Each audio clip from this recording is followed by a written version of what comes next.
We are live. That's right, folks. We are live and we are back at it again. The Wrasslin for Life is here, but tonight is our weekly podcast, Let's Rumble. And as of late, especially, we always enjoy having a special guest for the Rumble. Our boy CJ will be kicking around later. He'll be here to cut the shit and dig into some of the hot topics in wrestling.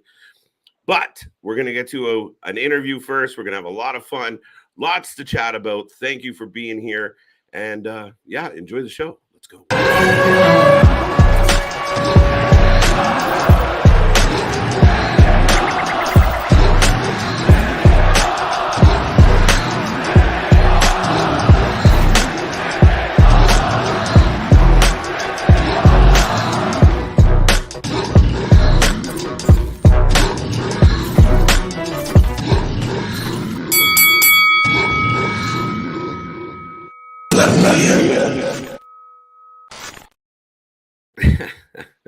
Ding, ding, ding. We are live, folks, and the podcast is ready to go.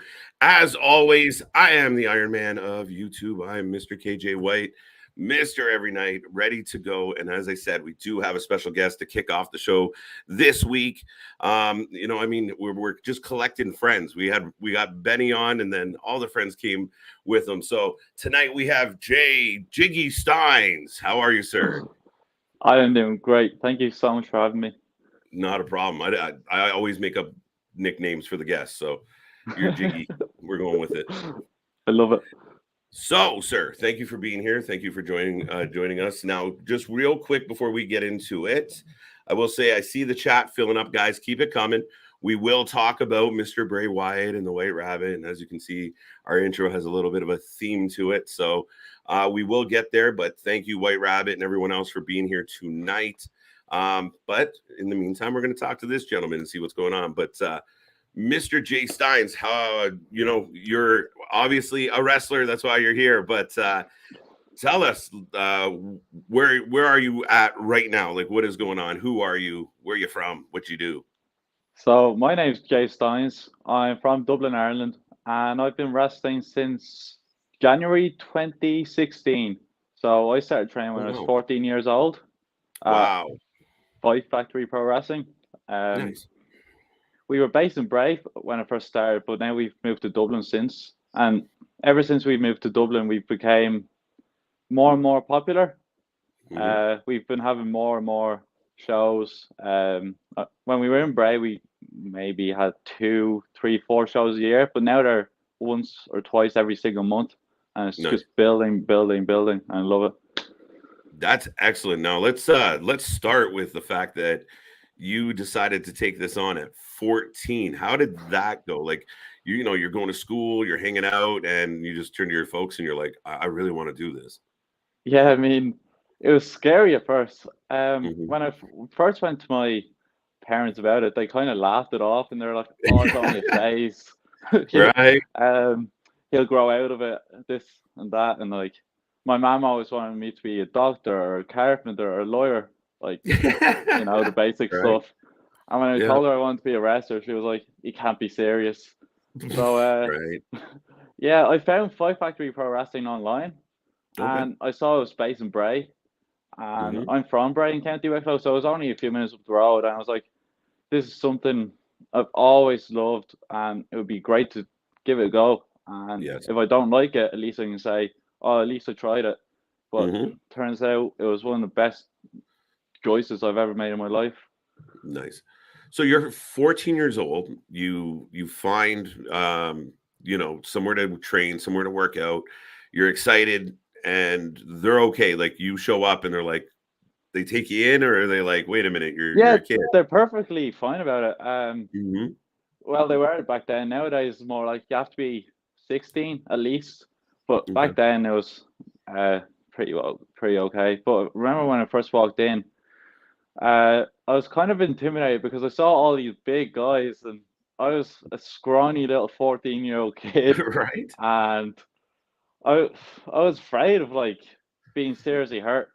But now once you get into it, you never really look back. Well, I didn't anyway. Yeah. So you show up the first time, like you said, you're a little intimidated. how were the wrestlers and such, the coaches when you first get at it? Are they like protective, or are they like, look at this kid? Every He's not single going to one get of them long. was amazing. Oh, It wow. was such Fight Factory is such a amazing interactive environment, and like ever since the first day I walked in, I felt like I was at home. Hmm. Uh, I love it there. That's incredible. Now, for the fans at home, in case you don't know, and we've talked about this previous shows, but they've produced, the Finn Balor's gone through there, Becky Lynch. I'm sure you have a bunch more names that have been in and out. Gordon Devlin is another one. Katie That's right. McDonough. Yeah. Hmm. Yeah, so I mean, it's got a reputation for pushing out some talent, and I mean, like you said, it's a great place to be. Which is, I mean, as a 14-year-old, you kind of need that, because I'm sure there's a lot of kids that tried and just got swallowed alive. Yeah, of course. One of the big things for me when I first saw Fight Factory was that Finn Balor sort of, well, he founded Fight Factory. So it was called NWA Ireland back in the day. Okay. And I think Finn Balor founded it in 2002, but it might be wrong there. Okay. So yeah, he was one of the head trainers when I first started, and then obviously he went on to bigger and better things. But now Hmm. we've got Phil Boyd and Katie Harvey and LJ Cleary as Yep. pretty much the Okay. main trainers. Yep. So it's like everything Finn Balor taught is sort of like has sort of carried on to Hmm. us, if that makes sense. Yeah, So absolutely. yeah. That's amazing. Now, so what's your first day like in the gym? Like your first experience? Like, were you kind of hooked right away? Was there moments of like, oh my God, this is insane? Yeah, I mean, when I first walked in, I didn't really know what to expect Hmm. because I obviously grew up watching it on TV, but Hmm. doing it for real is another experience completely. Right. Like ever since I started, I haven't been able to watch wrestling the same again. Right. Uh, so yeah, it was pretty scary, and I was like, so obviously on the first day you do bumps and rolls and that sort of stuff. Yes. And I remember I had school on the Monday, and I went Hmm. into school and could hardly walk because I was in so much pain. But Right. over time, your body just gets used to it, and yeah. Hmm. So how long into your training before you kind of get into a match?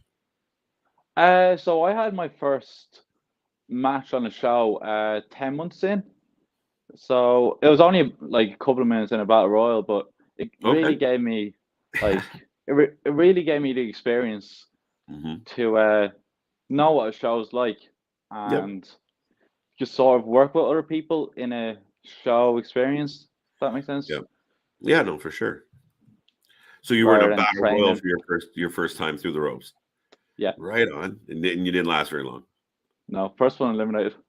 Yeah. Fair enough. Fair enough. Young man on the totem pole. I get it. Yeah. Um, so when did you get a singles match under your belt? Uh, I think it was following year. Okay. 20. It would have been 2017. So you're Uh, 15 at this point. yeah, Wow. Shit. Okay. yeah.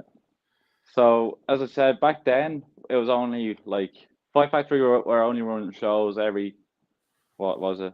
Maybe two, three, four times a year. So it wasn't that Hmm. often I was having matches. But nowadays, I've Hmm. been lucky enough to wrestle in the US this year, Yes.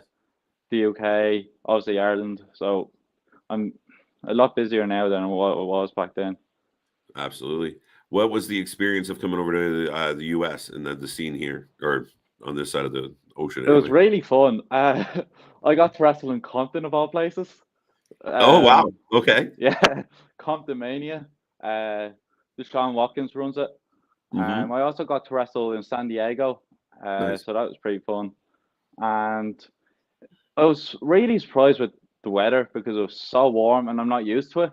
Yeah. Um, so I wrestled in backyard in Compton, and the next Hmm. day I woke up completely sunburnt because I Oh, didn't wear shit. any sun cream. I bet you That did.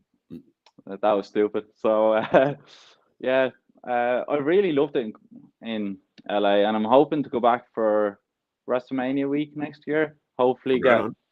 to wrestle around a little more. Nice.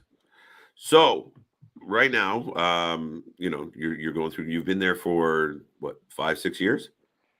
So I started in 2016, so that's 6 years. Yeah. 6 years, shit. All right, that's crazy, man. Like to have that much under your belt already, and obviously you're still loving what you do.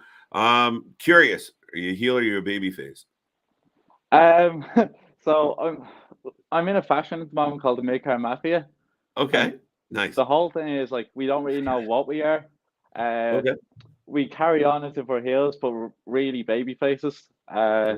So shout out to Dom Tuck, Connor Dane, Devin West. But nice. yeah, we're sort of just these goofballs having the time of our life, really. Okay. And I play this character where because I got to wrestle in Compton, I'm straight out of Compton, Jay Stynes. So uh, I was so close with Jiggy. I was close. yeah. So pretty much like I look up to like Ice Cube and that sort of stuff, and That's basically amazing. I think I'm gangster, but I'm the complete opposite, and I don't realize. So That's it's a lot amazing. of fun. Yeah, it sounds it actually. Now, so you spend the first couple of years there, but then obviously we hit the pandemic. How did that impact everything for you? That was really tough because the pandemic was what was it, a year and a half to 2 years. Everything shut down here in Ireland. I don't know how it was in the States. Maybe it was a little longer, but during the pandemic, obviously we weren't able to wrestle, and I was also diagnosed with cancer during the pandemic, so Oh, that was really wow. tough for me. But I'm doing a lot better now, obviously, and Yes. yeah, I'm just delighted to have it back because there's Hmm. the pandemic left like a big gaping hole in my life because I wasn't Hmm. able to wrestle, Yeah. and I I was obviously locked in the house for like 2 years straight. So Right. now that I can wrestle again, it's great. You got your your vice back. You're good to go. Now let's Yeah. talk quickly about obviously something with a greater importance than wrestling is, as you just mentioned, you had cancer at one point. So do you mind telling us about that? Because No, not at all. that's amazing. So I was diagnosed with advanced Hodgkin's lymphoma in September 2019. Okay. Um, it, it it was really tough for me and my family at the start because we didn't really know what to do. It came Yeah. like as a massive shock to all of us. Hmm. I don't drink, I don't smoke, I don't do any of that sort of stuff. So for me to get cancer, my mom especially was like, "How does it happen to you of all people?" Right. Because cancer does run in my mom's family, but it's usually the woman in my mom's family who would get it, never Hmm. really the boy. So my mom and my dad and my sister were all they were all great throughout the period. They were all so supportive. They would do anything for me. Yes. So it really helped me to have such positive people around me. Hmm. Um, I don't think I would have gotten so far if I didn't. So now that I'm obviously fine now and Hmm. I'm able to wrestle again, I'm back working and just living my life. That's amazing. That's absolutely amazing. And that's kudos to you. I mean, we already talked about the fact that you started this at 14. You clearly, were mature enough or at least brave enough to go at it. And I mean, in a big man's world, it's a tough spot sometimes. And then you take on something like that during the pandemic. Like, I mean, you didn't have easy times for quite a while there, but here you are. And like the minute you start talking about wrestling, we all see you kind of smile, which is it's incredible. Yeah, So I mean, I feel like everyone goes through ups and downs in their life at some point, mhm. and it's just about. I know it's cliche, but it's not about how many times you get knocked down. It's about how many times you get back up. So I love that quote. Yeah. yeah. So yeah, man. So you go through the first few years of wrestling. Now, at what point, like, your family still doing the whole like, I don't know thing, or are they kind of into it at this point? They're still telling me to like stop it and like pursue a real career. Right. But they are really supportive of it, and Mhm. like as I say, they've always been supportive of whatever I decide to do in life, whether they agree with it or not. Right. But yeah, my mom especially was like, go be a doctor, do whatever, just don't wrestle because I'm afraid you'll get hurt. As every man, I assume, is. Well, yeah, usually. I mean, especially in that kind of sport, and I'm sure she's a little extra protective nowadays, for under the circumstances. So Yeah, of course, yeah. now, do they come to a lot of your matches, or do they just hear about them? My family have never been to see me wrestle. No, they're like, nah, No, not yet. You make it unfortunately. big. Yeah, they're afraid. Like they don't like watching it. I've Yeah. showed them videos and clips, but even at that, they're like still squinting watching it. Hmm. Yeah, but hopefully they come see me one day. Right. Absolutely. Yeah. Now, so you keep going. Now, did you have points of? I mean, obviously, fit the physical toll of being sick and going through that. What was it like getting back into a routine or getting back into the gym? Like, how did you feel at that point? It was super tough for me. I assume it was super tough for everyone because obviously coming off, sorry, a 2 year break of COVID. Uh, like a lot of people would have been out of shape and whatever. I gained a bit of weight Hmm. during the pandemic and through my treatment because I was on so much medication and that sort of stuff. So I had to sort of trim down and get back into Hmm. ring shape, as they call it. Yep. It took me a while, but I'm grateful for all the experiences I've been through. No, absolutely. That's amazing. I will remind people who are tuning in right now, we are being joined by Jay Stynes here on Let's Rumble. CJ Brand will be here a little bit later. We're going to get into some of the hot topics. And then Friday, tomorrow, we do have another special guest host here for SmackDown and Rampage. So we're going to go through that, the second show in Toronto. So we're going to see how that plays out.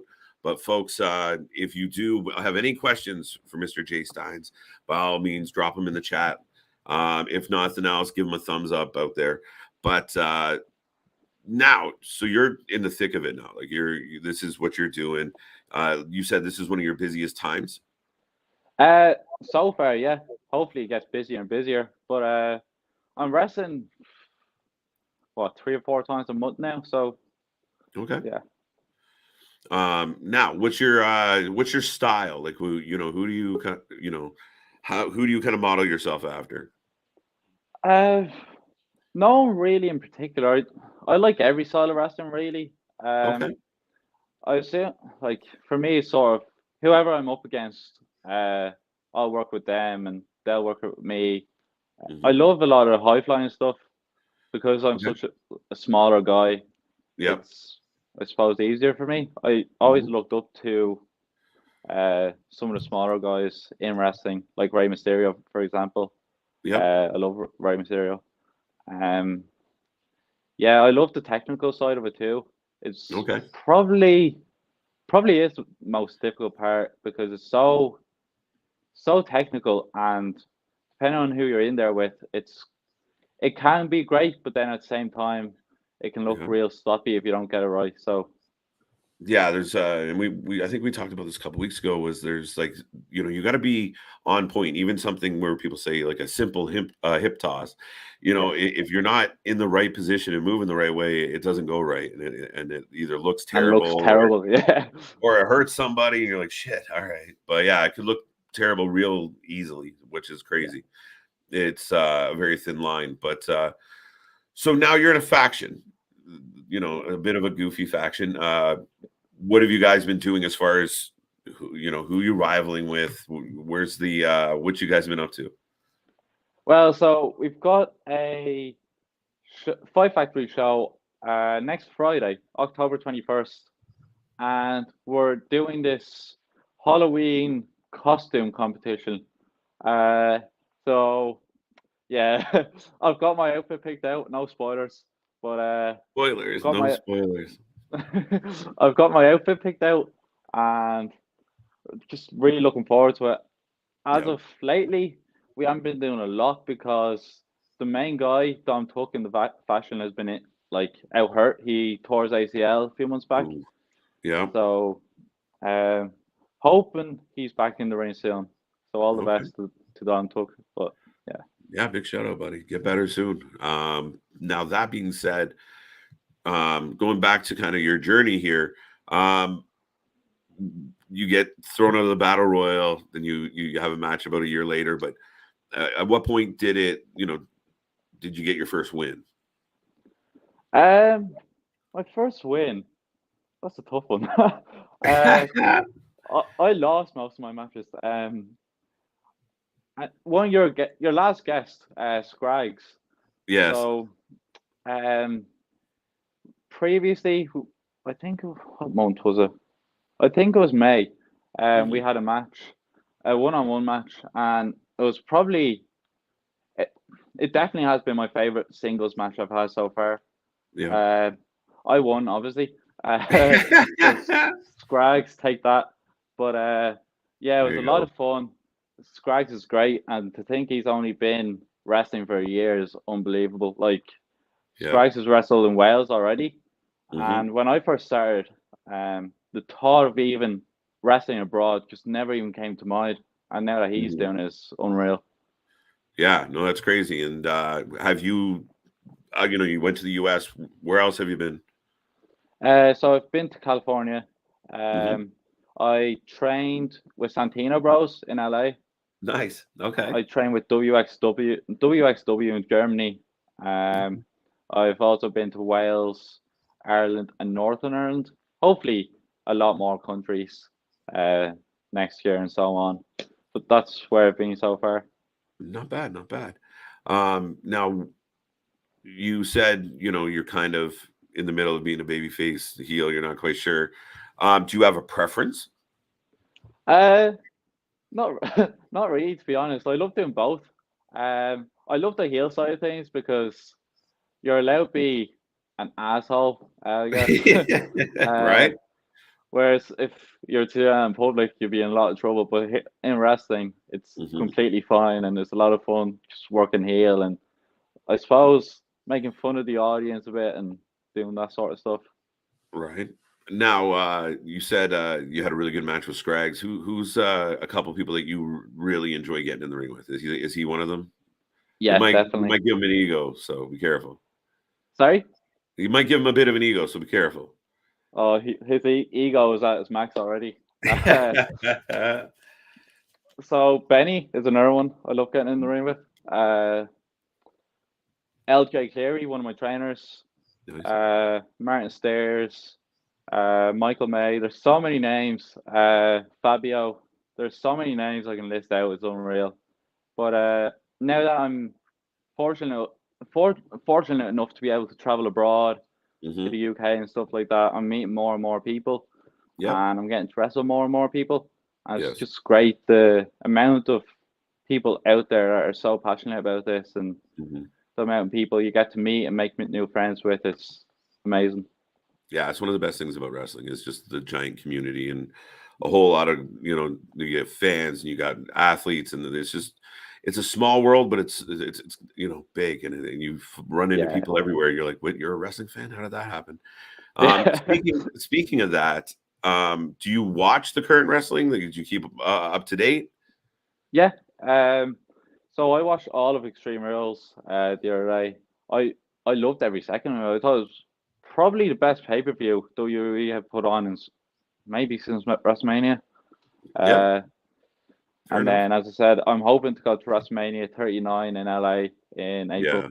So fingers crossed for that. Yeah. And it's supposed to be a big one. But now, do you watch, like, do you generally just watch WWE? Do you have a favorite? Like, I try to watch a bit of both, mainly WWE. I've been a WWE fan my whole life, and that's where I do want to end up one day. It's one of my questions. I do like AEW as well. Sorry? I said that was going to be one of my questions, so there you go. Oh, yeah, I do like AEW as well. But I'm more a WWE fan. Like, I would prioritize WWE over AEW, but then again, I still like AEW. I like any wrestling as long as it's good. I'll watch it. Fair enough. Do you like what's happening in WWE over the last little while here since the changeover? Yeah, I can't get over Roman Reigns at the moment. I just think he's on another level. I love Sami Zayn as well.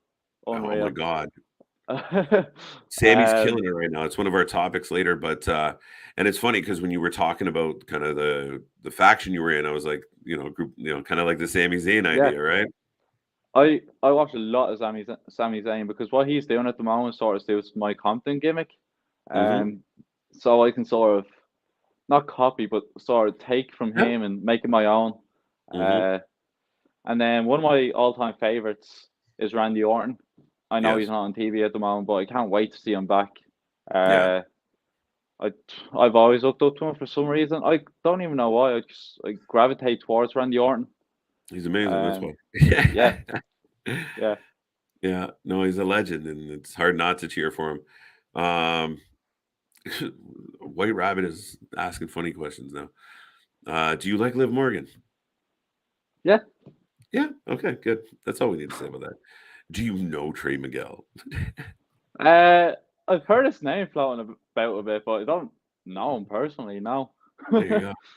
I don't even know why that would be the question, White Rabbit. But now you,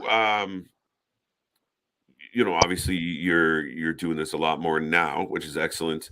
What is your, overall goal? Like, is it get to the point where you are wrestling consistent in North America? And, like you said, you're a huge fan of the WWE. So is that ultimately what you're hoping to pull off here? Yeah. So ultimately the end goal for me is to like make it to WWE one day. But for now, wrestling isn't my full-time job, but I want to make it more full-time. So I just want to see, I want to wrestle for as many different companies as I can, travel wherever, as many countries as I can, and hopefully make it full-time before maybe I get to go to WWE one day. But that's way, way, way down the line. Okay. Lots of work to do. Is there anyone out there that you're like, man, that's a dream match for me? As I said, Randy Orton, but that's more of a pipe dream. Yeah, you never say never. Yeah. Currently, I would love to wrestle Sami Zayn. As I said, I love him. But over here in Ireland, I would like to wrestle LJ Cleary. Nice. One of my trainers. And another guy I look up to who I don't hear mentioned a lot is Buddy Matthews. Yes. I'm a big, big fan of him. So to be able to wrestle him one day would be sick. No, absolutely. That'd be amazing. Like, and I always commend Buddy Murphy because he's a good example of not giving up on your dreams. And exactly. He's down and out, kind of refocused, and came back, and he's been better than ever since he kind of figured it all out real quick. So, absolutely, definitely a good challenger. Look, interesting. There you go. Why not? Why not? Now, like, when you tell your friend, like when you first told your friends, like, "Hey, this is what I'm going to do," like, did you have a lot of wrestling friends who were like, "That's awesome," or were there people like, "You're not"? Yeah, no, that's generally the case. So the response was kind of interesting from people. It was interesting. When I was in school, so I would have been in second year. I don't know what grade that is in the US, but so it's the second year in high school. Grade 10 when I started. Sophomore. Yeah. We're Canadian, so I'm Canadian, so we're on the same system. The States, I think that'd be junior, sophomore, junior, something like that. Anyway, back to you. So I would have been in second year when I started, and when my friends in school found out about it, they sort of laughed and they were like, "Oh, that's cool," but then they were like, "We don't really care. Let's talk about homework or like, I don't know, sort of skill stuff." Right. Just anything they else just, other than shrugged it off. Yeah. Do you like now at this point you get like friends and people to come out like and sit them in the crowd? Not really. I don't really. All my friends aren't really like There are wrestling no wrestling fans, if fans, that makes eh? sense. Yeah. Yeah, it's tough. You got to find Um, them. my dad got me into wrestling, so it wasn't my friends. My Okay, dad loved wrestling when he was younger, and then nice. obviously as a baby, I would watch wrestling with him, and it just never really fell out of love with it. My dad doesn't watch it anymore, but he used Yeah, to love the big guys like Batista and Hulk Hogan. nice. Uh, Ultimate Warrior is another one. Hmm. And then I always sort of gravitated towards smaller guys because I'm a small guy myself, Yep. and something to aspire to, I guess. Hmm. Absolutely. And you mentioned Rey Mysterio. What about a guy like Pac, Neville? Yeah. Hmm. LJ Cleary, actually, one of my trainers, wrestled Pac on AEW Dark recently Hmm. for the All Atlantic title Yes.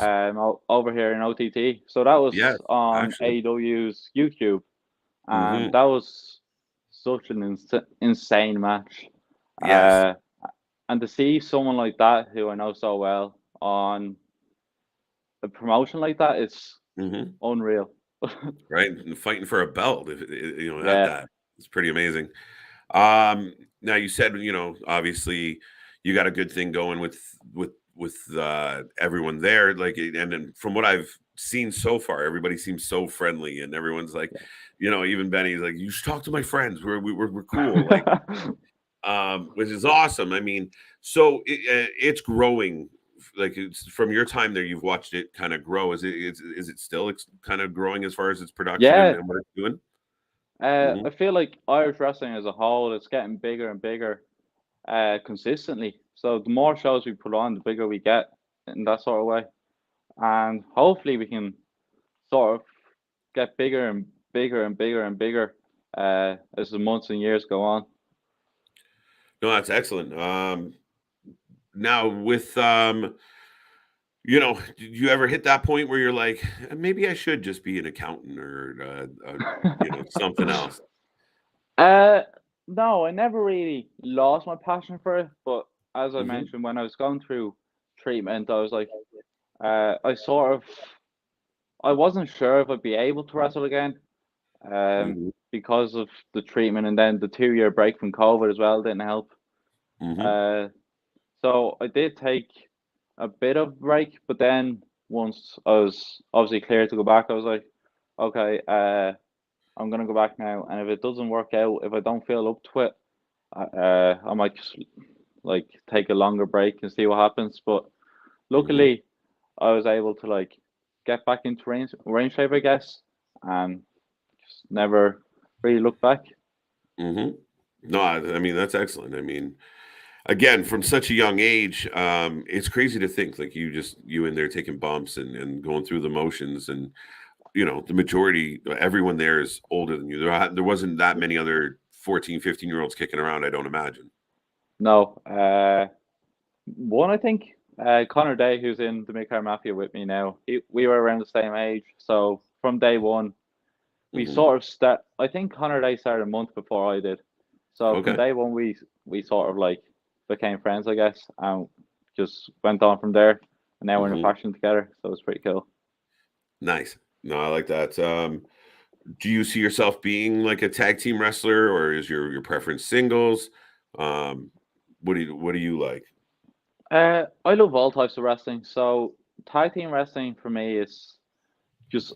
I feel like tag team wrestling now is a lot more appreciated than it was even a few years ago. Uh, you see people like FTR and the Young Bucks and the Usos killing it at the moment.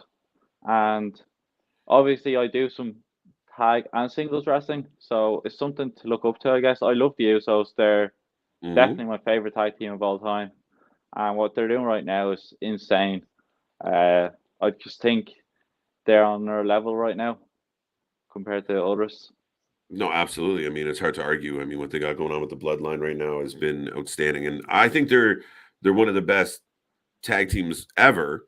And I think Yeah, sometimes they get overlooked because they didn't have a whole lot of like these epic rivalries, and it shows the importance of having somebody to play against. And we saw a lot of the yeah, New Day, yeah. where other tag teams have beaten a bunch of teams. So yeah, I mean, another tag team for me is DX. Mainly Triple H and Shawn Michaels. I didn't really grow up watching like X Pac and Road Dogg and DX. It was always Triple H and Shawn Michaels. And True. then I always loved their feud they had when they first split. Shawn Michaels is another one of those smaller guys for me who I've always looked up to. He's probably technically the greatest wrestler of all time. You would throw him in there with the likes of like Ric Flair and stuff. He's just on another level. I like it. That's definitely a bold statement, but I mean, in my opinion, it's a good opinion. I mean, it's a valid argument to be made. I think we got a couple. Somebody mentioned Ray Phoenix. Yeah, absolutely. How could you argue with that? That'd be outstanding. Yeah. So, what are some of your big moves that you're known for?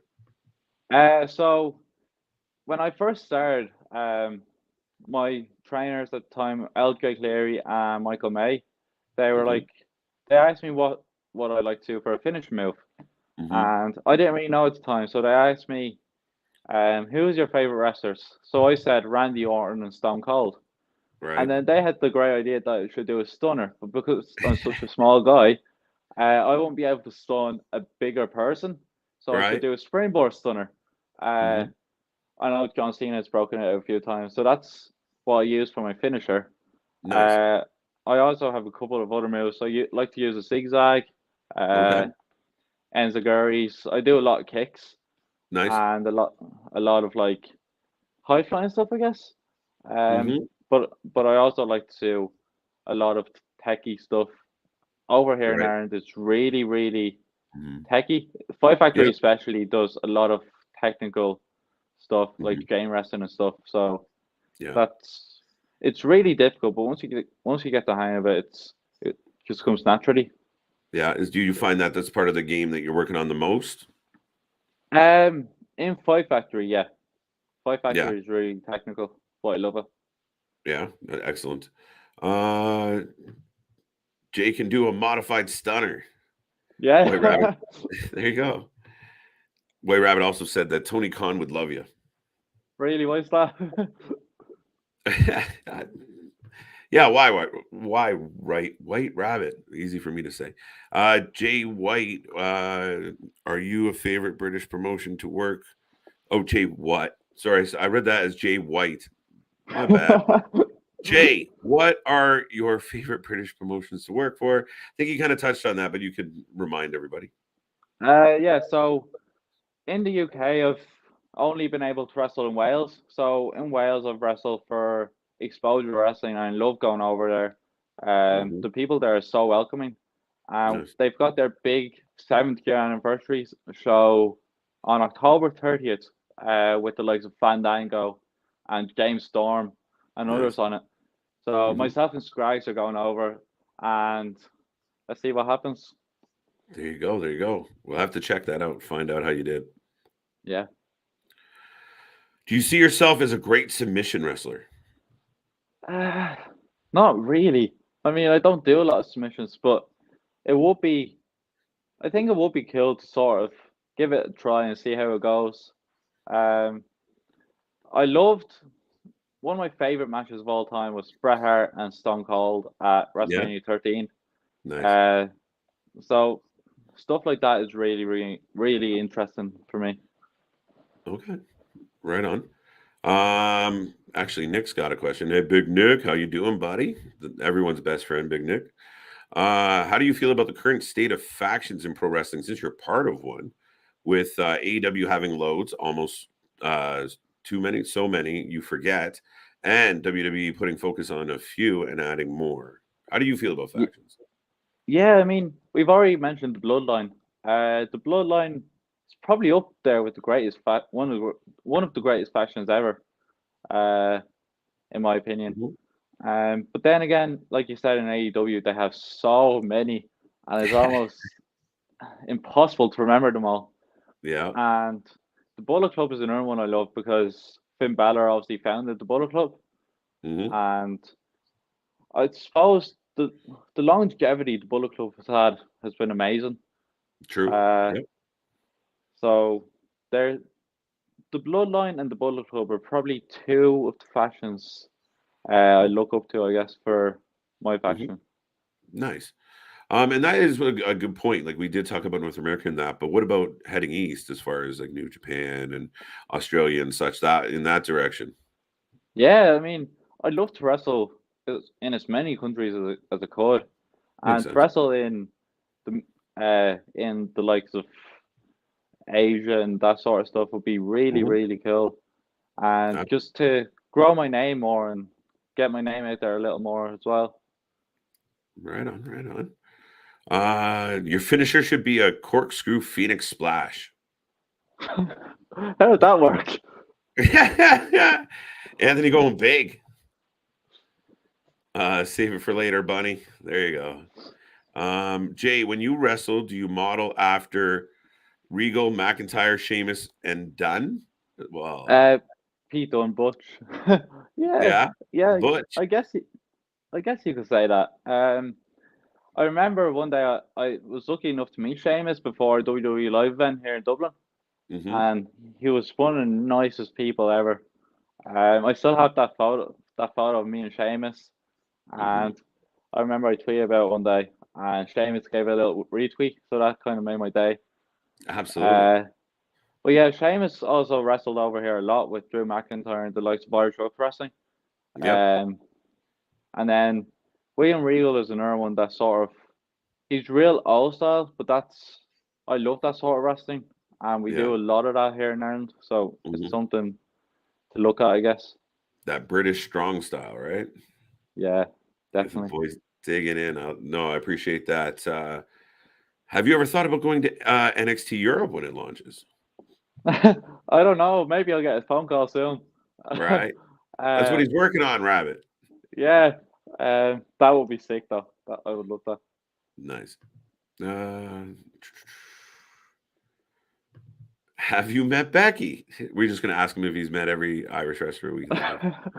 I haven't, unfortunately. She has been down to Fight Factory a couple of times, but I haven't been lucky enough to meet her yet. Are you coming to GCW soon? I would love to. Right? Yeah, that'd be sick. Right? How do you feel about a good old hardcore match? Yeah. Yeah, as long as it's not like flaming tables and light tubes. But yeah. Crazy. You draw the line, no light tubes. I might draw a line in flaming tables. Maybe that's a bit fair. Oh, okay. What else we got here? Have you met Blair? What are we doing? White Rabbit just wants to know who you've met and live vicariously. Jay, especially for an up-and-coming pro wrestler, how is the scene of smaller promotions to get work in the UK versus the US, where it feels like you can throw a rock and land on a local promotion anywhere? Yeah, I mean, when I was in the US, I realized how, I'm not going to say easy, but it wasn't that difficult to get onto shows in the US. Whereas over here in the UK, it is a lot more difficult, especially post-COVID. Getting your name out there is a little more difficult than it is in the US, simply because there's so many, I suppose, amazing wrestlers here in the UK, and it's just difficult to sort of get a spot on shows where the promoter will love you and want you back and that sort of stuff.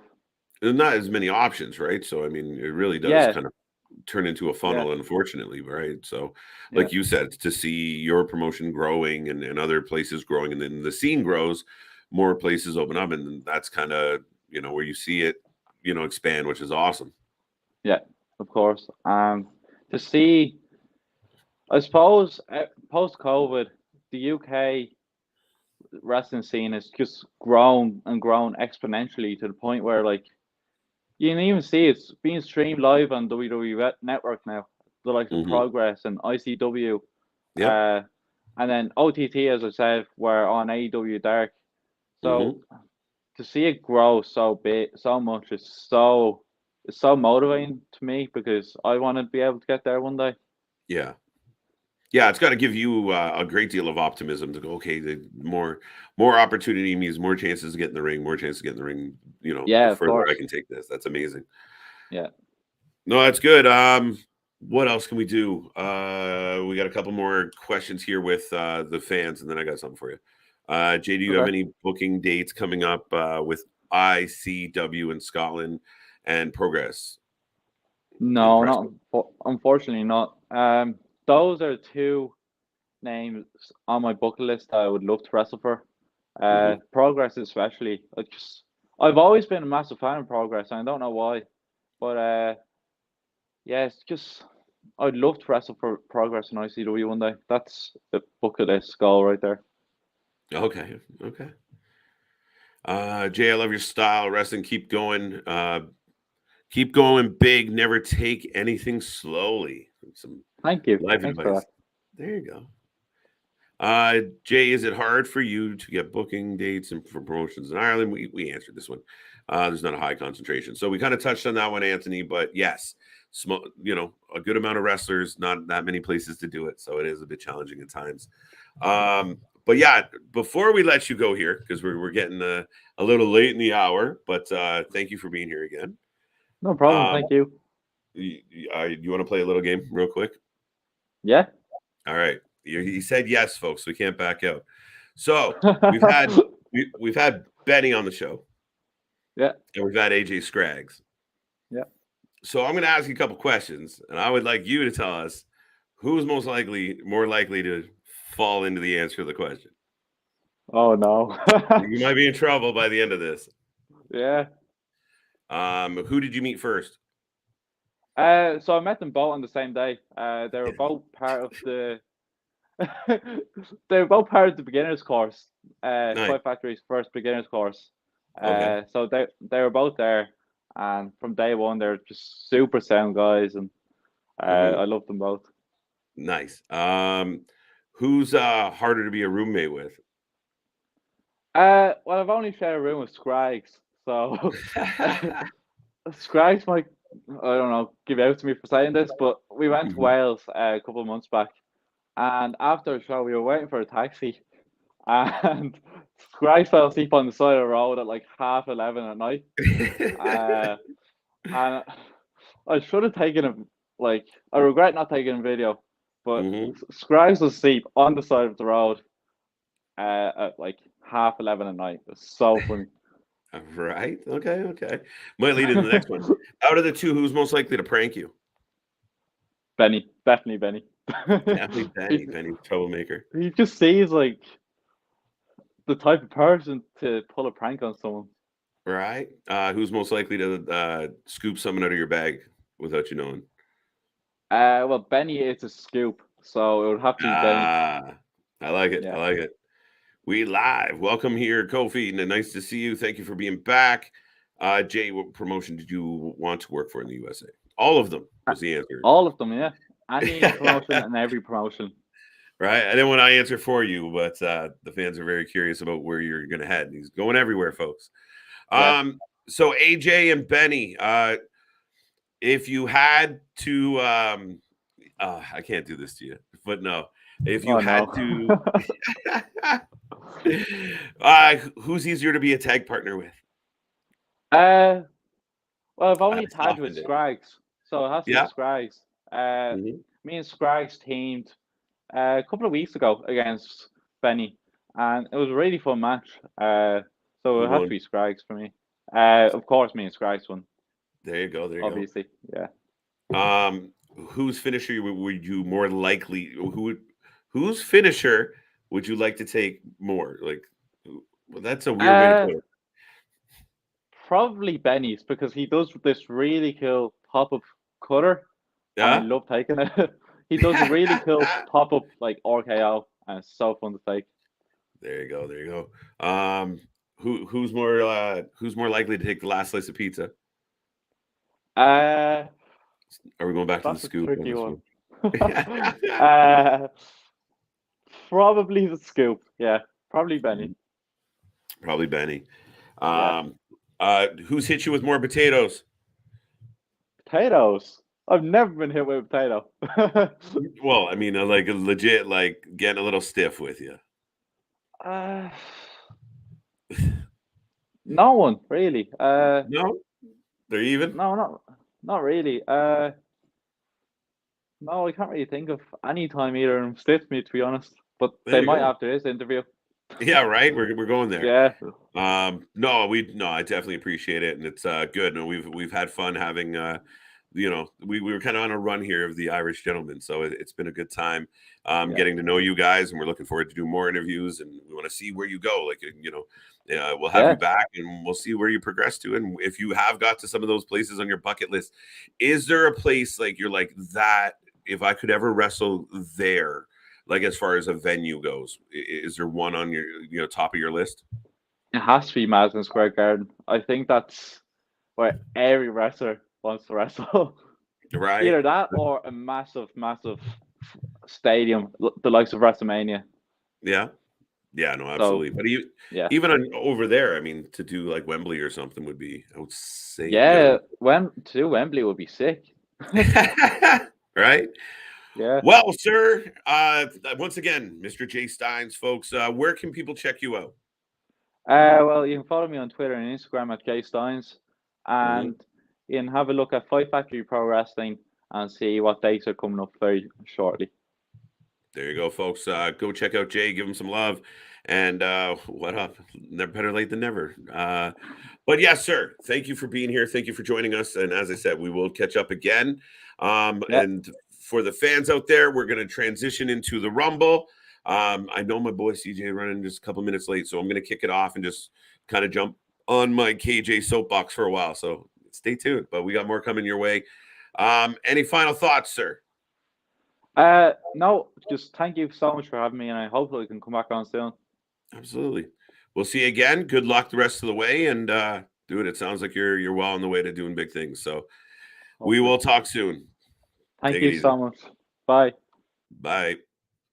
All right, folks, we're going to transition real quick. I'll bring up the video, and we'll talk to you in a couple seconds.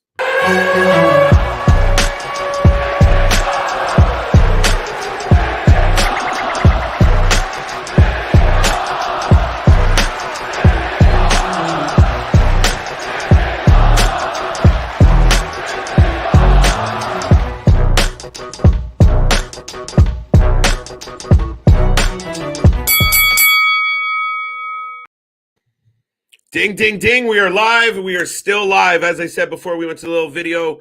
Big thank you to Jay Stynes for being here and all the guys that we've met from FFPW over in Ireland. It's been outstanding. It's been fun to do, folks. And I will remind everybody, this is Let's Rumble. We are back at it again. And yeah, we're looking forward to getting into some of the hot topics. My boy CJ was here. He had to step away for a second. So we're just going to dive into some of these. We got lots of questions, lots of things to talk about. I know my boy, the White Rabbit's been itching to talk about some stuff. But yes, it's been a crazy week in wrestling. As we all know, we've seen a lot play out. Of course, AEW last night was in Toronto for the first time. And this week has been crazy. We're supposed to get Bray Wyatt tomorrow. Lots of news, lots of rumors, lots of things going on. By all means, blow up the chat. Let us know what you want to think, what you want to talk about, and we will run through some of these. You know, the kind of the hot topics. We'll get there. We'll get there. We got some hot topics to talk about, but bear with me, folks. Let's go back up here. Let's see. Or White Rabbit, you're gonna drop it in the chat now. KJ, what's up? How you doing, Resident Evil? We live. Yes, we are. Greg, good to see you as well. Hello, Jay. Jay says hello. I'm still here. There you go, buddy. So you want to talk about Bray Wyatt first? Is that what we're going to do? We're going to talk about Bray Wyatt first. You've been itching to tell us. Boom, boom, boom. With that being said, I will bring up what we were going to say, but Bray is back. Is he alone? So first and foremost, the first thing I want to put out there to the chat tonight, what did you guys feel about the Monday after Extreme Rules? Some people bellyache that they were disappointed or they didn't get enough. You know, get another QR code. Why is that happening? Nick, man, all I keep thinking about is you on here talking about that. That's what I would love to see. That's all I've thought about since I saw him win. Like, my boy's gonna blow up. But yes, we will talk about that. It's on the list. It's on the list. Ashley, hello. So excited to talk about the White Rabbit. Ashley, good to see you. Thank you for being here tonight. Let's talk. Let's talk. This exclusive news with KJ. That's what it is. We're rolling along. So there's back to Bray Wyatt real quick. How did you guys feel about Monday night? Were you happy? Were you disappointed? Is it not enough? Are you surprised we're still getting QR codes? I think what's funny with the last QR code was because people already know it's Bray, some of the people were very dismissive of the QR code itself. But when you actually kind of started paying attention to the clues, now we're getting some interesting things. You know, the big one, the big rumor, and I think this is where my buddy, the White Rabbit, wanted to go. There you go. Vincent and Dutch from Ring of Honor, and Honor No More for Vincent, are part, or rumored to be a part of the Wyatt Six. That perhaps they were. I mean, the White Rabbit could definitely be Vincent. I wouldn't be shocked. But that being said, yes, they put a code in a hashtag of a picture of them. That code, or that coordinates, or what was it? It's their fucking postal code. It leads to Wyndham. All right, so another coincidence. There's a 6 marked on the wall in the same picture. You have Vincent and Dutch apparently spotted at Raw. I don't know. It's kind of out of left field. And now Triple H did warn us, expect the unexpected when it comes to the Bray Wyatt and who you think's coming back and what you think.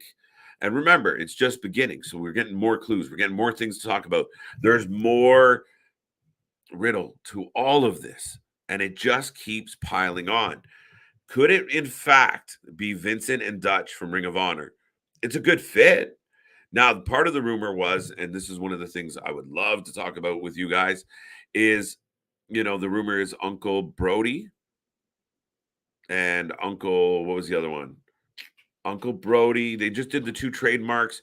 And as soon as the other one comes back to me or onto my screen, I will remind myself and everybody else. But yeah, I mean, it's an interesting, like, a lot of people said it was a bit of a bold decision to go, Uncle Brody. Does that get too close to the nerve? Uncle Howdy. There you go. Thank you. So, I mean, that in itself is an Uncle Harper. There you go. I got them backwards and mixed them all up. But Uncle Harper, Uncle Howdy, what are we going to do? Like, does anybody feel like Uncle Harper's not a good choice? There you go. There you go. Now, if they're a Brody Lee tribute, is the tribute okay?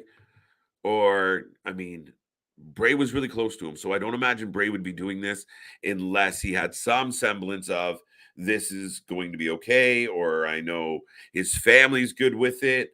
And again, as a really close friend of Brody, I mean, I don't have a problem with it if he feels within, within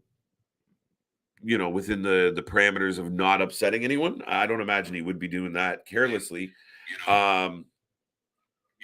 So yeah, Uncle Howdy and Uncle Harper. I mean, it would be really curious. Now, I don't necessarily know that I want to refer to Vincent and Dutch as Uncle and Uncle Howdy, and I don't know. How do you guys feel about that? I love the idea of Dutch and Vincent being involved in the Wyatt Six. I just don't know that this is, the best of things. I don't know that this is the way to go. As far as calling them Uncle Howdy and Uncle Harper, some people thought maybe they're new puppets. I truly think they're getting away from the Firefly Funhouse. I don't necessarily think we're going to get an episode. I think, and we talked about it last night, myself and Big Rig from Dad World Order, that potentially what we saw in that little vignette leading to the TV was almost like the goodbye. Like, the Firefly Funhouse as we knew it is gone by the wayside. I don't know. But Bray Wyatt is back. He's coming tomorrow. And will we get some answers? Now, people are starting to buzz that it's Vincent and Dutch. So does that mean if it's them, Uncle Howie fits Vincent? I think Vincent being involved, so you got me twisted again. Vincent being involved with the White Six makes sense, and it's a good fit. I mean, look at them. And they're friends. WWE, so interesting. Yeah, that's kind of funny, right? I mean, I guess AEW wouldn't own, like, AEW is going to understand that other people are going to want to pay tribute to Brody Lee. Like, they can't be like, well, that's our thing. I don't imagine. Does AEW have rights involved if they have to do a tribute with everything they have done? -1 in the ring and his wife. I don't know. I think there would be, again, if you wanted to specifically do something about Brody Lee or put out like a Brody Lee commemorative T-shirt or something, absolutely. However, giving a couple characters side nicknames, I think that's fine, especially if they've trademarked it. I think they'll be okay. And I don't imagine Bray Wyatt doing it without people being at least a little bit in the know and being okay with it. Yes, Bray Wyatt and Vincent are friends. During Ring of Honor, Vincent did say uncle, but not howdy. Fair enough. It's a lot of speculation, a lot of rumors. Now, we still have a lot of people talking about Liv Morgan. Liv Morgan's missing. We don't know what we're going to do. Some people have seemed to abandon the idea that it's Alexa. But now, if you're going Vincent and Dutch, is there potentially like the crew are all kind of like that? Like, could it be, if there is a female involved in the group, which we assume with the witch, could it be somebody we don't know? Could it be an Impact wrestler? Could it be a former Ring of Honor wrestler? Could it be somebody we don't expect? I don't know. Could it be Wendy Chu back in her creepy garb? Could it be Liv Morgan? How do you guys feel about the idea of turning Liv Morgan into, a creepy, demonic, whatever? I mean, to me, it's a hard sell. I don't exactly jump on the idea that now she's been possessed or taken over, or now she's evil. I don't know. She was just your babyface champion for a little minute. So that's a tough sell for me. I don't know if I exactly love it. Bray knows Vincent personally. Got that one. KJ, do you think who do you think is going to be Abby the Witch, Sister Abigail in the Wyatt Six? I mean, for the longest time, I just kind of assumed it was going to be Alexa or some way tie back into Alexa, but now I'm not so certain. It more seems like Bray, the Fiend, has an axe to grind. And I just touched on a couple names there, right? Like, I mean, in a perfect world, you get your hands on somebody like Rosemary or Abaddon or someone like that to kind of come out of left field, but still be really cool and really kill it. I really don't think it's going to be Wendy Chu.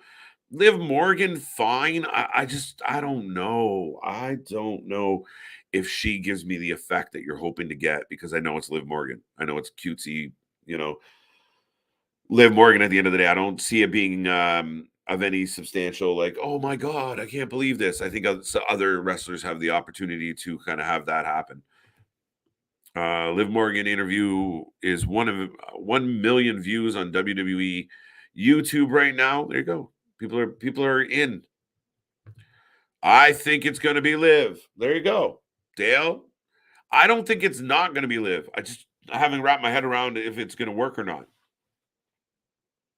So my guess was, or my fantasy kind of booking was that, somewhere along the lines, maybe Monday, at some point we'll have Alexa Bliss in the ring or in the backstage, and the witch will pop up behind her, grab her, and choke her out. But I don't know. I really don't know what to tell you.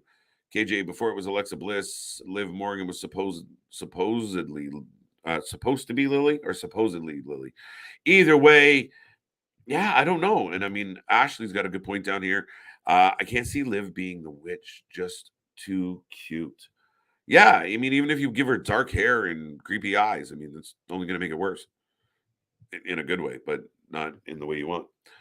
I kind of still think it's too young, but I don't know. I don't see it right with White Rabbit. I don't. Rosemary would be a great choice. By the way, ladies and gentlemen, if you're tuning in right now, a little bit of a spoiler, but this person on the screen right here, this Miss Ashley, you may see her again tomorrow, so stay tuned. Spoiler. Actually, I have a perfect person for Sister Abigail, Max the Impaler. Oh shit. Or Elsa, Abby the Witch is Isla Dawn. I always have trouble with Isla. Yeah, good, not terrible choices. Now we haven't really gotten indication that Abigail is going to be a separate character yet. We only kind of got an, kind of assumption that we get in the witch. So Maxie Impaler, I think, is on a complete heater and growing herself. I don't know naturally if she'd. I mean, that's interesting, but I don't see it. Should they have put Bray as far away from Roman as possible? First, putting him on the same show and allegedly putting him in War Games match with Bloodline, Mr. Nick. That is one of the things we are going to dive into a little bit, I hope. But yeah, I mean, it's interesting because I think they should keep him away from Roman. I do. I did see that graphic that we were passing around a little bit today where the Bloodline versus Wyatt and the Fam. Now, I think that's very assumptive. I don't know how legit that is going to be. I don't know how if that's what we're really going to get. I really don't. I think that we are definitely going to be in a situation where I think Bray Wyatt should stay away from the title. I think Bray Wyatt should stay away from Roman for a minute because that's two people that really aren't in a position to lose. I mean, Roman right now is on a heater. So if Bray goes up against him, everyone's going to want Bray to win it. If Bray gets defeated again, like Bray's got to go on a run. Like Papa Paul, if you hear me, if fucking Bray Wyatt's going to lose, it better be something outlandish and something that he can come back from. Because honestly, if you stop and start him the way Vince stopped and started him, you're gonna fucking ruin him all over again. He's got to be on a tear. So if he goes up to the goes after Roman or the Bloodline, but your plan is that Roman's gonna have those belts all the way until Mania, well then Bray's got to stay clear of it. Bray should be on whatever show he's on. I prefer Raw because Raw's 3 hours and I could use some Bray on Raw. But if Bray's on Raw or SmackDown, he should just pretty much run amok on that show. Him and his crazy Wyatt Six family just show up in random segments and just fuck with everybody. And then they each get matches and they win those and they're dominant. They freak everybody out and they beat everybody's favorites. I'm all for that. I just don't like putting him in a position where if he's not gonna dethrone Roman, that, I mean, I don't see it happening now. Again, unless they do something like, I don't know, he goes after one of the two belts, maybe. I couldn't imagine Roman just where everything is at with the Bloodline, Roman dropping the belt now. Both, anyway.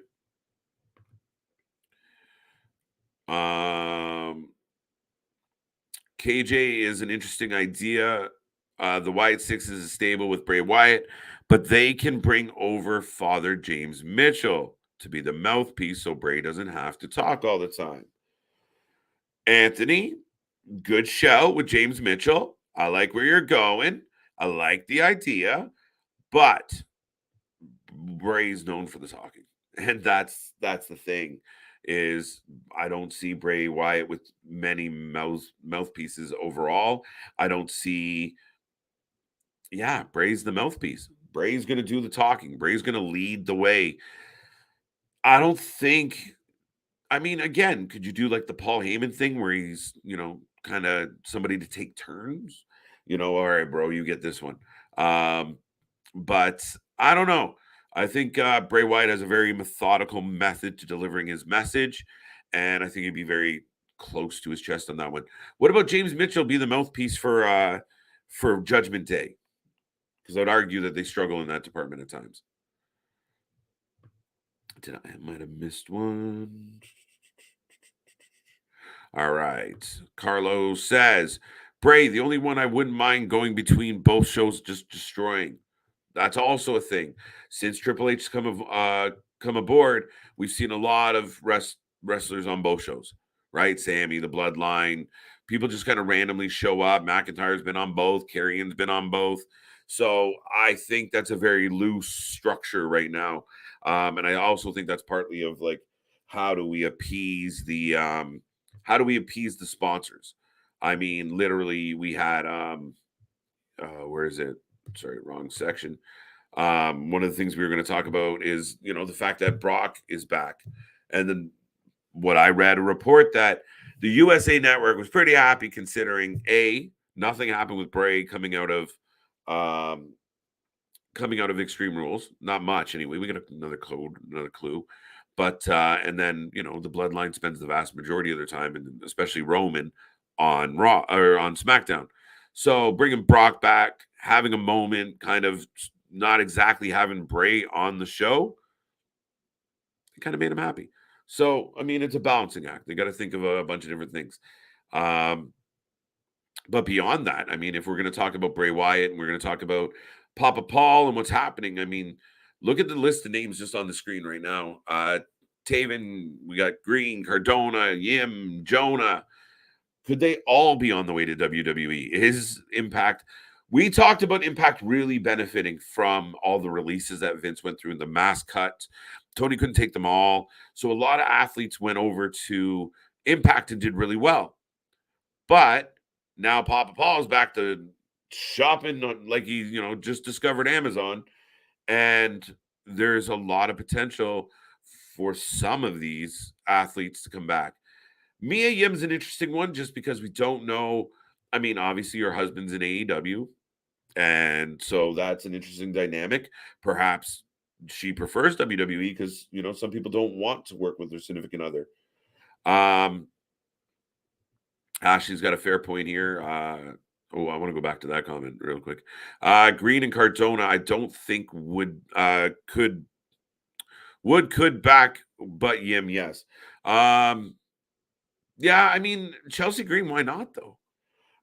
Cardona might be a harder sell, but they were kind of the king and the queen of the indies, or that little circuit they run. And where you have Impact, they're doing extremely well. Not many people get that much heat.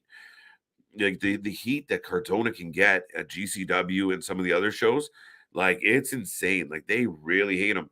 However, I mean, if he came back as Matt Cardona, even I don't think they changed his name back at this point. I think they have talk about being like, nah, Matt Cardona. But they literally have the opportunity. I think him as a heel in WWE could really, really work. He's really good at being a pain in the ass, but he's athletic enough to back it up. A bit more of a stretch. I agree with you, Ashley, but definitely not out of the question. Yim, yes, I think it's a high possibility. Jonah, I've been saying for weeks where when they started listing out, like, oh my God, Triple H was big on Jonah, and Jonah's a good guy. Like Jonah's a great wrestler. Yeah, I'm a big fan of Jonah, so I really do think there's a lot of opportunity there. Yeah, Green's really found herself. Green's done really well. Just real quick. Could Bray taking the belt off Roman be a big enough name that it doesn't hurt Roman that much if he loses the new king of pop's reaction, Bray Wyatt? Yes, and the only way I mean, so maybe you parlay it, Nick, where you take a loss by Roman. Say the bloodline still continuing to have issues, and this argument between Sammy and Jay is going to continue, especially because Sammy took the L on Monday night, so there's going to be discussion about that. So I think you're in an interesting position where if Roman was to lose, say something goes awry and Roman does lose, so you go to Survivor Series, War Games happens, whatever happens, and we will talk about the specifics, but so beyond somewhere past Survivor Series, day one, maybe Bray wins, shocks the world. Maybe that's too far away. I don't know. But that's the point where The Rock shows up and says, look at you. Everyone's fighting. You lost your belts. I'm the head of the table. And then here we go. kind of works, kind of fits nicely. We saw the interview yesterday where The Rock was asked, "Who is the head of the table?" And he said, "You're looking at him." And the host was very excited and said, "Does that mean you're coming back?" And he was like, "I didn't say that. I just said you're looking at the head of the table." So it's interesting. So I'm all for it. I mean, that might be a way to get to it, coming off the heels of Roman losing. Now, some would argue, well, don't you want Roman to look at his strongest and most powerful going into that match? Yes, that's why we've kind of perceived that it would always be for the universal undisputed titles of the world if it went that way. What do people think about the idea that, Taven is a possibility? People have talked about the OGK being a possibility. Obviously, Kanellis and Bennett have been there before on More Than Just a Cup of Tea. It actually kind of turned out to be a cup of tea. It was real weird how that played out. But yeah, I mean, they've done well for themselves. I don't know. I mean, I don't know if Maria would go back into that environment. I mean, she's doing very well with her own promotion and what she's trying to do. Interesting. What the cool part is, there's so many names. There's so many good names. But yeah, I mean, honestly, who else can we? I mean, there's a lot of possibilities. Let me see what this comment is before I get to the next point I'm going to make. You know who I can see being a possibility, KJ, and I'm going to say it again. Sean Taylor Promotions. Yeah, why not? Why not?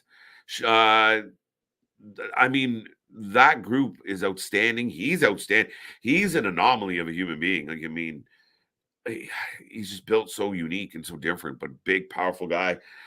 He's had some amazing matches. And if you guys haven't seen Sean Taylor, go check out some of the ROH videos. Outstanding shit. What else we got here? I'm going to jump the ship a little because we've been talking a lot about WWE, and I got some bones to pick here. Actually, I want to talk about this. Okay, couple things I want to say about this, and you guys can chime in and let me know if I'm crazy. First and foremost, I fucking hate it. As you can see, I don't like it. I can't get behind it. He keeps winning, and these contrived, this doesn't make any sense ways. We keep doing these like baby, like two-step things with storylines. We saw it with Luchasaurus. We saw it with Jungle Boy where, oh, I'm your friend. No, I'm not. Yes, I am. No, I'm not. Now we're doing it again with Jericho. Like, oh, Garcia's in. He's out. I'm in. I'm out. I can't get behind it. Now, I think what drives me nuts at times, and it's curious, because I know we tend to keep things fairly positive, but we like to call things as we see them. And I know, like, I listen to podcasts, professional, former professional wrestlers that I respect their wrestling opinion. And then I hear them talk about Jericho and I want to throw up in my mouth. Damn! What's going on, everybody? He's not alone. Man, yeah, you're not alone today at all. Damn, it's like I was looking at my screen, like I'm glitching and shit on my screen. What the hell going on? What the hell? What's going on, man? Sorry I'm late. I'm here. It's about damn time. Brother is here. Stuff happens, unfortunately, but guess what? It's the Let's Rumble podcast, man. I gotta come talk to my. It's crazy, bro. I'm literally glitching on my screen. You're not glitching on my screen. I'm glitching on YouTube as well. This is funny as hell. This is not a stick. Oh wow! You look like you're in a Busta Rhymes video. Man, this needs to I'm confused. I'm legit confused. Like, hold on one sec. I'm still glitching. Okay. You got a stutter. I don't. Okay, hold on one sec. Give me one quick small second. Let me try something. What? And the entertainment portion of the show has arrived. That's Mr. CJ Brand, by the way, the man, the myth, the glitchy legend. I'm good. Okay. I got it. What the fuck is going on?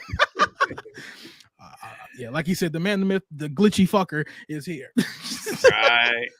But hey, what's better up, late man? than never. What's going on, buddy? True. It's good to see you. It is great to see you. It's great to hear you.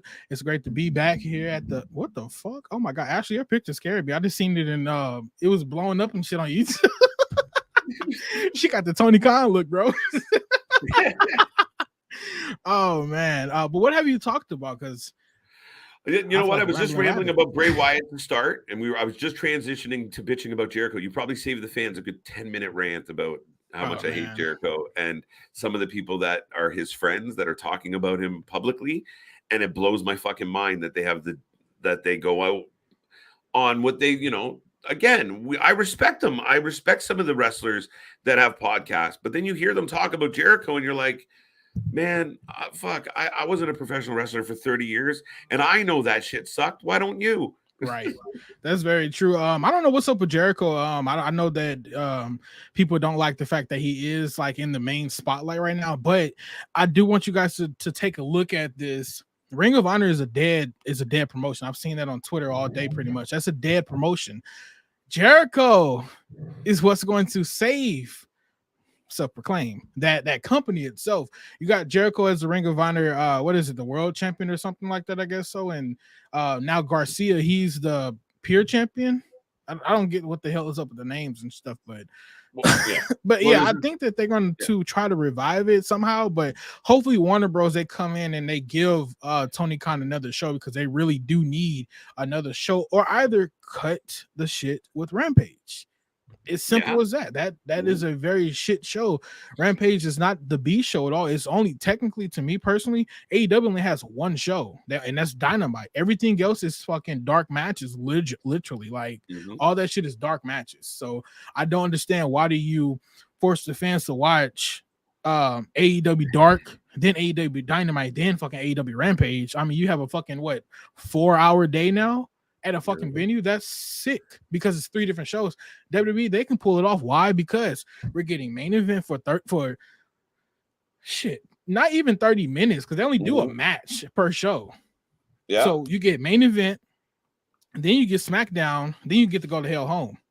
So you only there for technically like 2 to 3 hours. I mean, 2 hours and 30 minutes, or Raw, you may be there for like 3 hours and 30 minutes, or sometimes they don't even do those dark matches and stuff before, but they do it at that 6 o'clock hour, when people are coming in, and it makes more sense. But I don't like it, man. It's kind of sickening over there. They really should have their people working Wednesdays and Fridays. I would love to see a live Rampage. We've all seen live Rampages are the best Rampages that they can fucking put on. Victor, scissor me. Man, Carlos was like, we should let CJ go for a minute. I think we just did. Right, man. That missed us. Yeah, there you go, Nick, right there. Ring of Honor is life support, and Jericho's playing red light, green light. Who disheartened by it today? Hey, best comment. But bro. Now, do you like? Is Jericho the savior? Is it because Jericho's such a big face? He's your. Oh man, my bad. No, so like I get where people are saying name value, but to me, in my head, I'm like, well, Bryan Danielson's got name value and matters, and has been on TV and been on E, and people know who the Bellas are. Like, but there's another, every week we're seeing these, Jericho cheats to win, and they're like, oh, he's trying to be this. Well, he's a heel. I know. You respect, but it's just so. If you can put anybody else on Ring of Honor, to have the championship belts. Like you brought up a perfect point. Daniel Bryan, he can be the champion, but I don't think Bryan wants to be the champion for some reason, because he has plenty of opportunities to be the champion, but they never choose him, or either he's not choosing himself, to do it. So I don't understand what's up with that, but Jericho is literally like the best person that can help bring up Ring of Honor once again. And the reason why I say this is because look what he did with AEW. Right. We all know for a fact, if Jericho wasn't with AEW, then AEW really wouldn't be a big thing. I mean, look at this. Jericho went over to New Japan Pro Wrestling. What was we talking about? Jericho versus fucking Alpha versus Omega. That was the biggest topic in wrestling at that time when he left WWE and went over there. He goes to AEW. I mean, it's the same thing. That's how I got it. Yeah, it was the same thing. But I don't know who else really could, who's on Jericho's level when it comes down to really getting that company, any company to the next step. Moxley, he can't do it, unfortunately. Not saying these people are not good wrestlers, they just simply can't do it. And I think it's all about that, about them not being a veteran as as long as Jericho. I really truly don't know, but it's something with Jericho. It's a name value. Like everybody knows Chris Jericho in and out. Like, I mean, he's mainstream enough that people are like, "Oh, are you Chris Jericho?" Hey. Now, yeah, I was gonna say something about Sting, but we're gonna talk about Sting. Look, I ain't gonna go with that one because I was gonna say with name value. Buddy. Yeah, I was gonna say with name value wise, maybe Sting could do something, but that guy, I don't know what his name really entails. Like, I mean, Sting comes and goes, and when we get him, we like, yeah, but when he's gone, we like, okay, we really didn't miss him. Got a comment about what you said. I've been to 3 different AEW shows and a ton of people. Oh, hell yeah, I left. Oh, but that's right. They bring in their own fillers. You remember when I was in the group chat and I was saying, I said, these fuckers got people. I said, if you guys see anybody on the main cam wearing all black and they're just sitting there forever, they are AEW fillers. That was the funniest shit to me. And the reason why I say that because I've never seen WWE pull no dumb shit off like that. They don't give us the opportunity to leave, but they don't give us opportunity to leave though. Oh, okay. You see what I'm saying? They don't never give us the opportunity to leave because who the hell is going to go back and watch main event? Nobody. Nobody's watching that shit. But in AEW, they give us opportunity because you're going to record Wednesday. But guess what? I can just go home and wait till Friday to go see this shit, because why would I want to spoil it here when I can just go home and enjoy it on a Friday night? Mm-hmm. Not saying that's what I mean. I ain't going to enjoy it. I never really enjoy Rampage unless it's live because after Wednesday on Thursday, I'll just go look at PWI Insider spoilers. And that's what sucks about that as you trying to have a B show, but really your B show is a fucking spoiled show. It sucks. Actually, that's a fucking valid way to put it, right? It's a spoiled show. Yeah. And listen, when we were first getting Rampage and it was like, we had some really good matches. Pac and Andrade had a killer on there. Sammy was on there a lot. That's where at one point we were seeing the TNT title defended on Rampage a lot, and then things switched.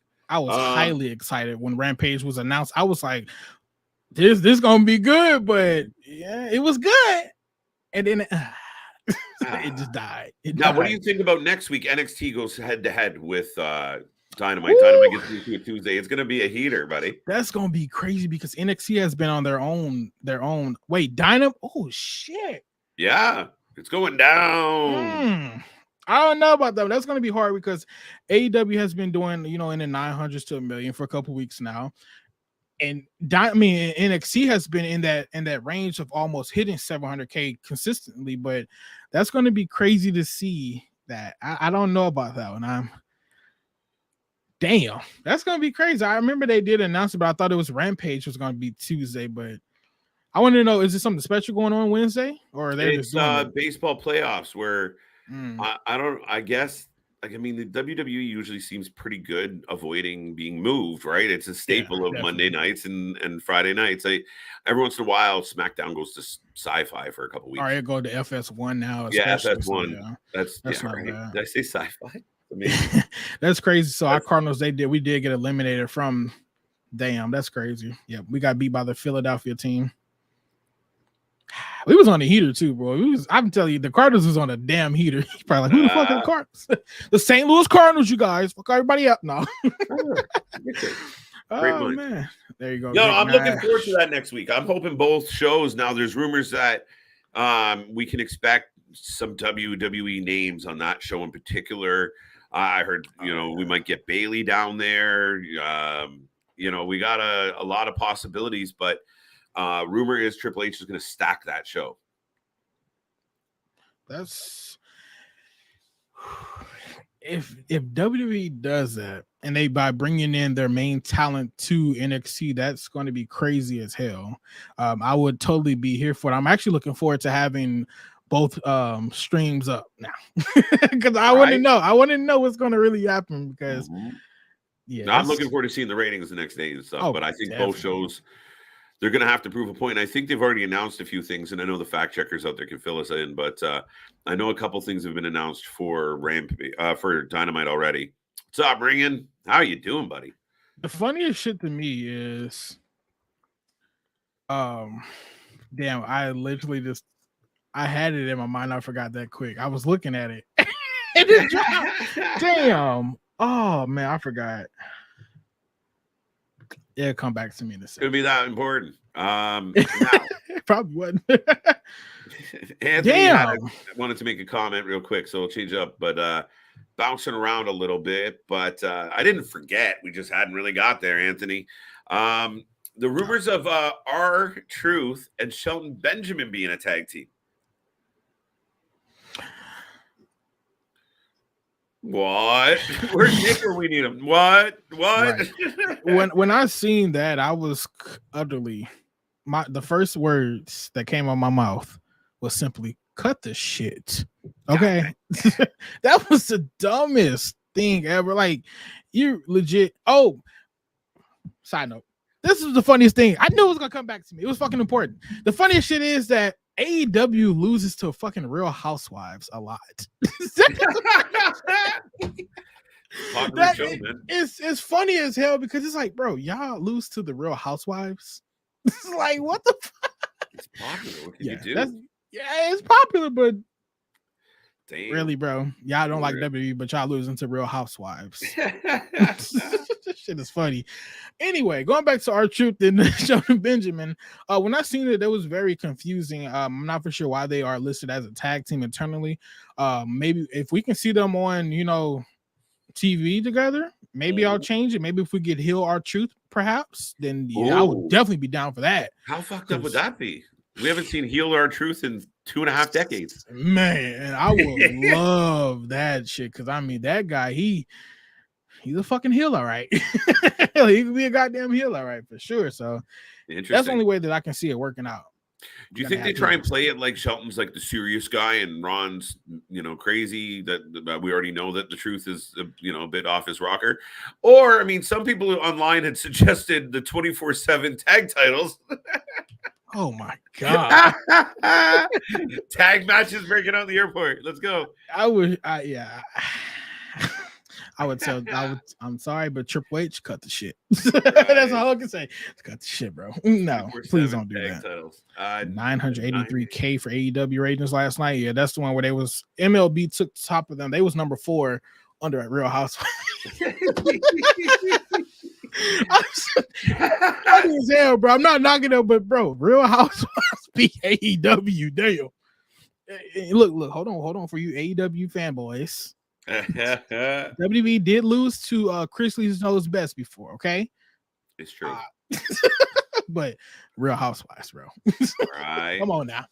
Damn. What else? Ring return says AEW is trash, booking is trash, all garbage anymore. Yeah. Yeah, you knew CJ was gonna go. It's not all trash. This is what's frustrating me. It's not all trash.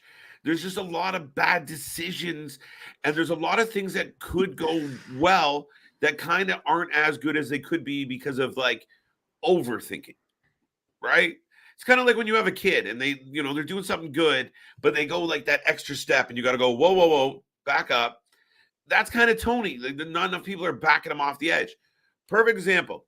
Last night, Pac, Orange Cassidy, which we'll get into because I know our boy Nick was dying to talk about Orange Cassidy winning that belt. He couldn't help himself last night, just like, what the fuck? The disrespect that he's, treating that belt, first of all, is fucking pitiful. First of all, like it makes no. We can might as well go ahead and talk about it now. Damn it! Yeah, okay. Talk about it now. Yeah, so I don't understand his gimmick. Like, I understand you want to be a cool guy, this and that, but Hook is cooler than Orange Cassidy. Hook is wearing his damn belt. This dumbass Orange guy talking about, oh, I need a book bag. I don't want to carry my belt. I knew they were gonna put it. You guys call it a book bag? That's funny. I'm reading. Backpack, I guess I don't fucking know. I didn't watch it. I really didn't watch it. I didn't give 2 shits about it. No, okay, so first, the problem here is the match was decent, and I've been an advocate of Orange Cassidy. Like, I know a lot of people say I don't get the gimmick, but I'm like, the guy can wrestle. Yeah, that match with Ospreay was great. I mean, he did what he could with Jericho, but that orange plunge match was fucking stupid. But again, there's times where he shouldn't be pinning a guy with his hands in his pocket. You know, you got to draw the line and go, okay, I'm still a guy that wants to win wrestling matches. Nobody wants to cheer for a guy that doesn't give a fuck if he wins or loses. You know, even the funny characters, the Hurricanes and the fucking R-Truth, they still hope to win, and sometimes they do. But I mean, true. Shit, dude. I mean, that's where you have a decent match, you can end it well, and instead Pac rolls out to the ring, grabs a hammer, and then the ref comes up behind him, but the ref sucks at his job, and then the ref takes the hammer away, and he goes and finds another hammer that he'd left just in case, and then he rolls into the ring. You're like, oh, what the fuck? Why just not have it, like, not do all the extra shit? Just have a wrestling match that ends with a conclusion where it should, ending at the conclusion. But yeah, I mean, ultimately, like you were gonna say, like, it's just crazy. But yes, Orange Cassidy is your All Atlantic Championship. The only thing I'm gonna say, other than everything else I just said, is that nobody gave a shit about that title really until OC won it. Then everyone freaked out, like, why does he got it? And you're like, wait a minute, you said the title didn't mean anything. Who cares? But yeah, back to you, sir. Yeah, no, I mean, you pretty much hit everything spot on. It's like I said, I'm always going to say this. AEW has the talent. It's just Tony really does need to put somebody else in a role with him. Like, he does not need to be, he can't, sad as it's going to be sound, you can't run that company as a fan because you're not truly running it for your own personal, fanboyism. You are listening to the fans in the crowd. You can't do that. The IWC is it's filled with a bunch of idiots. I'm an idiot when it comes down to this shit because I'm going to ask you for something, and when I get it, I don't fucking want it. Liv Morgan, we wanted her. We don't fucking want it no more. You know, we didn't want it, so it's been deleted. So, I mean, we wanted Jeff Hardy to AEW. He came. He fucked up. We don't want it no more. Take him away. John Morrison came. We don't want it no more. Take the fucking shit away. We wanted Swerve and the Glory to be champions. We don't want it no more. Take it away. Like, we are hard people to fucking please. I guarantee you, if Bray Wyatt don't do what we want him to do, we don't want it. Take it away. That's how it's gonna be. Bro, hey, I'm telling you, bro, it's going to be like that. We're going to say this shit, bro. What the fuck is Bray Wyatt doing? Well, well, that's where you saw the fans on Monday, where a lot of fans hit Twitter and wherever else, and they were like, oh, Raw sucked. There was no Bray. We didn't get what we wanted. This is bullshit. It's like a Raw kid in the fucking cereal aisle. Raw did not suck, bro. We had return after return after fucking return and banger after banger. I mean, it was a good show. To be honest, it was a very great show, in my opinion. We got Bray. Speaking of Bray Wyatt, we got Mr.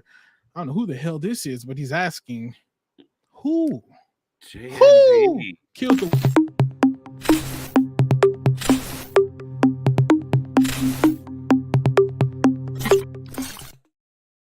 I guess that's who killed the world. I don't know what the hell going on here, but right. Damn. I think we found out who the hell is doing all the glitching and stuff. Mr. JNW.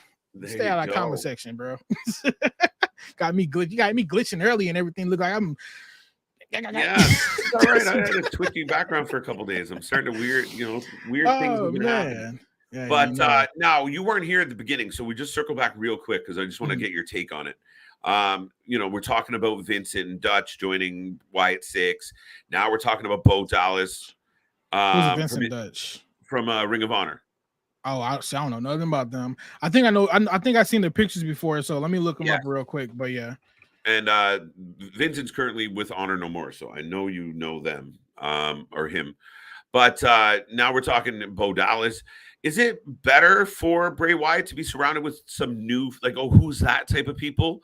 We're talking about Liv Morgan being Abby the Witch, and a lot of people think that's what's happening. I don't know how I feel about it because I know Liv Morgan.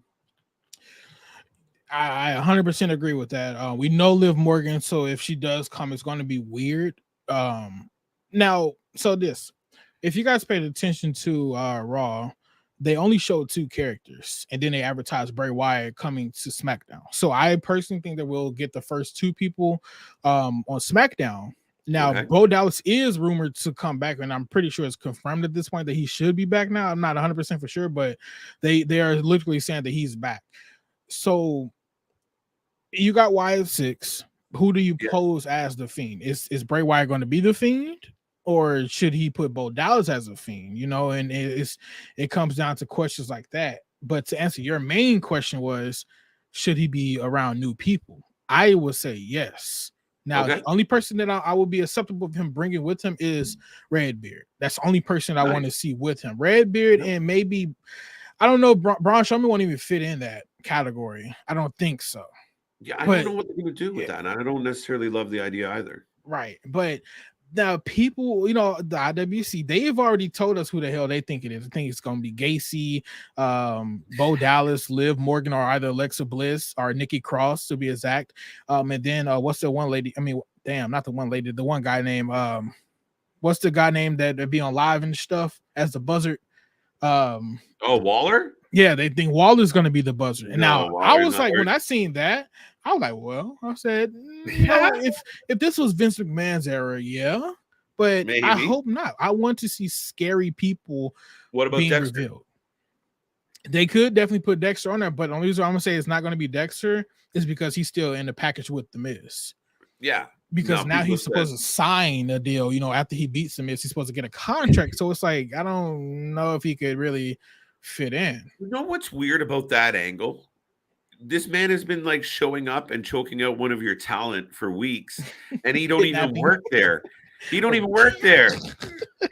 Dude, been kidnapping him, showing up at his house. No police has been called ever since then. You came on the show. You done kissed what's her name? Your ex-girlfriend and stuff on NXT. He don't even work there. He's fighting for a contract. They're like, all right, you know what? After harassing this man for a month, we'll give you a match. If you can beat him, you get to join the company. Then, you know, we'll be okay with you kidnapping him. What? Terrible. Shut up. Now, I mean, we want to call out bad booking. I heard that. Yeah, it's weird, but I truly can't say. Oh, hell no. Oh, Cameron Grimes. I'm sorry. I was going to get Cameron Grimes and Carmelo Hayes. Oh, hell no. Why are you so mad about Cameron? I know. I can see Cameron Grimes being Huskus more than the Buzzard. The Buzzard looks like he's somebody that's more fit. That's something I don't know. I want to see new people.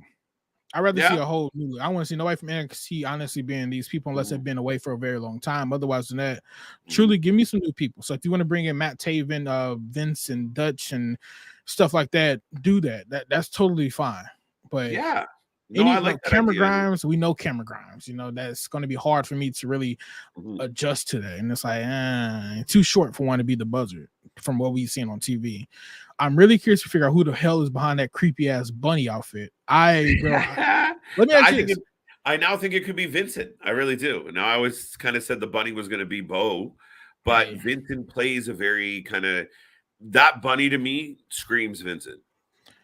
Could be. Honestly, if I knew a little bit more about them, then I would, definitely agree. But let me ask you this. How many times have you watched, and everybody as well, how many times have y'all watched The Return of Bray Wyatt? Oh, fuck, bro. I watched that shit at least about 25 times, like legit. Easy. Like legit. I think I watched it. Yeah, it was a solid 10, 15 times the first night. Like, yes. And then it was funny because the day after the replay was on, and it was at like the Riddle match, and I grabbed the remote and I fast forwarded, and I just watched the end again. But like all the video clips, I watched it from fan cams.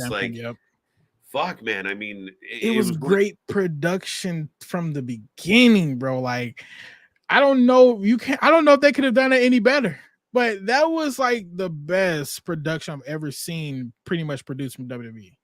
That Undertaker and AJ Styles match was pretty cool, but this shit that they did with Bray was probably damn near in the top 5 of best productions. So you think the clues and everything led up to the right spot? Like you were like that was good. Like that was a good. The clues were great because the clues were great until the very last clue. They shouldn't have shown. If they didn't show us the pigs, it would have been better because it would have been more of a surprise. Less of a we know it's Bray. Exactly. So if they would have dropped that, I would have been cool. No pigs. They should have just did all wolves and shit. They could have even showed us that his new mask, and I would have been fine with that. Yeah. As well. I'm just saying. I mean, I was fine with what we got now, but I'm just saying, they could have did that. But also, if they didn't play that, we got the whole that he just got the whole world shit. That bro, I couldn't even pop as I wanted to because I was upstairs watching it with my grandma. I was pissed. I watched y'all reaction. I'm like, bro, I wish I was fucking there because boy, it's a window. Well, because they threw up the trademark, right? We're live, and it's like, all right, folks. And I mean, good on them for waiting to the last fucking second. And they even got Cormier and Riddle to stop and hold. Isn't the buzzard bum ass Corbin? Hey, it's a possibility. That just fucked me up. I'm a bum ass Corbin. I forgot about that damn catchphrase. That's hilarious. Bum ass. Hey, listen, that was one of the best entrances of the year. That fucking Pat McAfee bum ass Corbin. That is a fucking embarrassment, bro. I don't even want to come back, to the TV no more, bro. You just had this man hire a whole choir, a fucking choir, bro. Tell me I'm a bum ass. That is fucking crazy. Tell me that wouldn't be the best thing to do with someone you had beef with, like hire a choir and send him over to his house. I know what I'm going to do now. I'm calling Pat McAfee. Look, Tremendous guy. We got some beef. What can I do to embarrass the hell out of him? Hire my choir. You have a choir walking around the city. You owe me 20. Bro, it was the funniest shit ever. Yeah, that was good. Oh man, I love how we get off topic. It's the best shit, man. Let me see what's going on in the comment section right quick. Victor says if anybody else as a Fiend would just destroy that character. That's interesting. Not necessarily though. Mm-hmm. Because you can put Bo Dallas in that position, but the whole thing is, are you going to have these characters talk? Well, and for me, it's how do you explain it, right? Like, if you can get me to a point where, all right, Bo Dallas is the fucking Fiend because this, right? And you're like, all right, as long as it's not too stupid. But you know what? That's why the guy. What is his name? Rob Lee, the guy, the new person over there. Yeah. WWE is about to get real spooky, bro. I mean, I'm here for it because I think it's cinematic. Yeah, there you go, cinematic and spooky, bro. I think the stories is going to get. Yeah. Well, you look at so you get 2 Raws in a row where you have, over an hour of in-ring action. Yes. Then this week we had less than we've been used to. So they took down coming out of Extreme Rules. Less in-ring wrestling, more promos and bullshit. I thought, doing the DX thing and the happy birthday, it was a little too much of, we were celebrating too many things on the same fucking night. But that being said, now we're all building towards Survivor Series and Crown Jewel now. Yeah. I was going to say, I totally understand where you're coming from, but low-key, I think that was a perfect way to deliver Raw. And the reason I say this is because we got so many returns. We got literally Bray. We're supposed to, have 5 other people coming with him apparently. Then we got the OC is back. Who else returned on Raw? Wasn't there one more return or was that it? Just OC? We had the OC come back. We had man, why are you testing my memory right now? I know fact checkers. Come on. Somebody else came back yesterday. I forget who it was. Brock Lesnar. There you go. Oh, thank fuck. you. Yeah. Thanks, it's literally right here in front of my face. Boom, there you go. So yeah, you got all these people coming back. So you got all these people coming back, and we just left a very entertaining Extreme Rules for the first time in decades. And yeah, I mean, this is probably the perfect way to do it. Hunter's like, hey, I got these people. I really need to focus on them to figure out what I'm going to do for them on SmackDown or the next show. We good. We got, a fat ass segment from the bloodline and the GOAT, Sami Zayn. Yeah. That guy got over so damn quick, but well, that's one of my questions, and we're kind of skipping around a little, but I love it. It's all good. It don't even follow along, folks. We're talking. Follow the hell along. Kind of how it goes, but is Sammy the biggest baby face in all of wrestling right now? Nah. No. They're claimed to steal. Oh, shut up. They're claimed to steal. Yeah, I want to take it away from them, but nah, they claimed this. They up there, man. Unfortunately. Right? Well, I mean, I see. I think Sammy's over as fuck. He is. In WWE, I mean, Cody's out, so we know that situation. True. Who are the big baby? Like, I mean, everyone's going nuts for Bray, but we haven't seen much from him yet, and he could pull that rug out real quick if he wants to, I believe. I mean, the bloodline have all kind of become baby faces, but Sammy right now, dude, we talk about rewatching shit. I watched that segment with the Bloodline and Sammy from last week, this Monday. Shit. I watched it 3 or 4 times easy because it fucking kills me. My bad. I'm sorry. I'm distracted. I'm looking on Twitter and I'm looking at Scarlett. She just posted a picture saying tomorrow with a devil face and a candle. It's 3 women. It's herself, Shotzi, and then I want to say this is Dana Brooke, but I don't know who the hell this lady is. I'm going to tag you in on Twitter. You just do it. I'm confused on who the hell this lady is. Okay, I just sent it over. I think that's Dana Brooke. I don't know. I could definitely be reaching it wrong. It's Danny Alexo. Oh, okay. No, Danny Ello. Okay. Well, who the hell is that? That's a much better. No offense, but yeah, I don't know. Danny's kind of a better. All right. Yeah, but I mean, sorry, Dana. No, I thought it was her for a second because all the. Yeah, I see where you would make that connection, but no. Yeah. But damn, what was your goddamn question? What was we talking about? I don't even know. You got me distracted by what are they trying to tell us with this picture? Yeah. And then Eva Maria is hinting at even being the witch.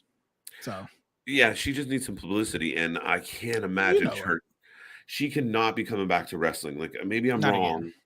But come on. I mean, like one of the most epic things I've ever seen was the crowd not fucking giving her anything at all, turning their back on her. Like, oh, they can't go down that road.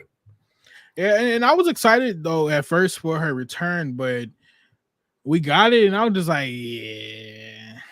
It just wasn't hidden as it should have hit. But I think that it was just bad management. You know, if Hunter brings her back and he truthfully trains her properly, and maybe so, but I don't know. I simply don't know. It's hard. Ringer returns is keep Wyatt simple, like when he debuted as a swamp cult leader. Mm-hmm. I would not be upset if we did get his old theme song because we technically got portions of it. Yeah, I don't know. And did you guys hear that fucking Roblox sound effect in it? Yeah. Ooh, I'm like, I thought it was a fan, but I'm like, okay. I was like, that's tough. Okay, sure. That's weird. Anthony says, KJ, they can use some of these characters to debut people who haven't been on NXT television like they did Strowman when he debuted as the Sheep, the original Wyatt family. Oh, yeah, it's highly possible. I mean, they could go, one level deeper and pull in people that we've never even heard of. Like they might have an NIL graduate or something like that they could use, but I do think Von Wagner. He would fit. Or T-Bar. Now, a lot of people have mentioned T-Bar, and I really want people to stop calling him T-Bar. Poor guy. I know, right? Hashtag no T-Bar. Hashtag no T-Bar. I'm about to tweet that right now. Hashtag no T-Bar is trending worldwide. I want Daijo back. Let's go. Yeah, I mean, for me, I think I want Dijakovic to be a singles competitor and go in there. I think you give a guy like Gunther a good run for his money. Again, you're trying to build up that the mid card, the mid title divisions. Like you want the people that are chasing after the belt in that division to be big names or give you big matches. Sheamus versus Dijakovic. Mm-hmm. I'm in. Even like I said, Gunther. You have a lot of guys he can match up with. So throwing him back in another faction where he's just the big tall guy in the background, I don't know if I love it.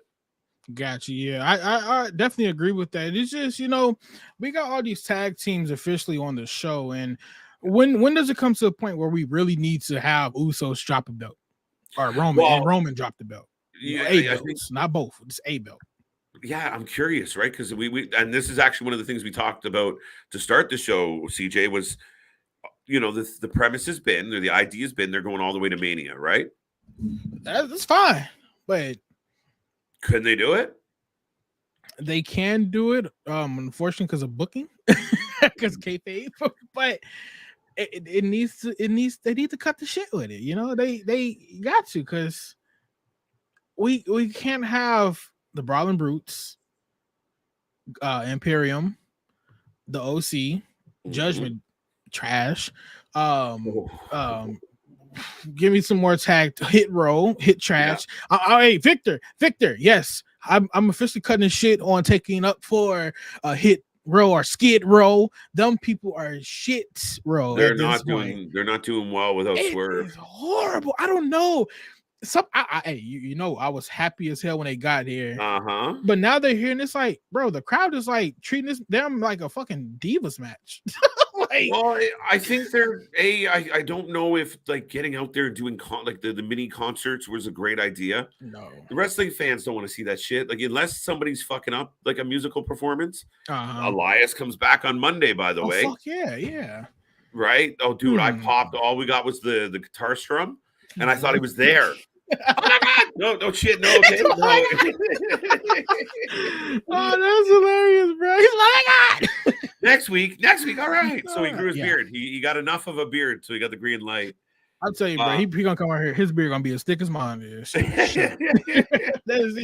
That's it, bro. He ain't got nothing else. But I'm kind of excited about that. You know, I'm very curious to figure out, well, how the hell are they about to pull this off? So maybe he got enough stubble. Maybe he put on the wig beard and it looks realistic. I think he you know, he's been gone for what, 2 months? That ain't enough to grow a big ass beard like yours. Well, no, not like mine. This is a beautiful work in progress. So it's 3 years of work, right? No, fuck. I'm just getting back into winter mode now. Wait till it's gonna.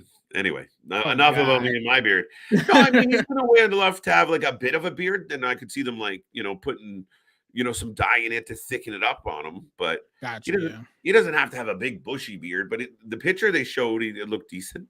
It'd be funny if he came out and he was Elias but no facial hair. We're like, wait, what? I am Elias. You look like Ezekiel. What the fuck? Why are we so confused? He's talking about you look like Ezekiel. Hey, there was people on Twitter talking about somebody check on Kevin Owens. I was like, bro, no way, yo. Oh, because hey, I'll be real with you. If Elias come back looking like a fucking Ezekiel, bring Kevin Owens out. See, I told you so. I told you so. Liar. Right? You kind of want Kevin Owens to come out just losing his mind. Yes. That's all we need. We just need the ending of the damn story. Kevin Owens coming out, beating the shit out of Ezekiel, Ernie, Elrod, his mother, and all the bull crap. And we good.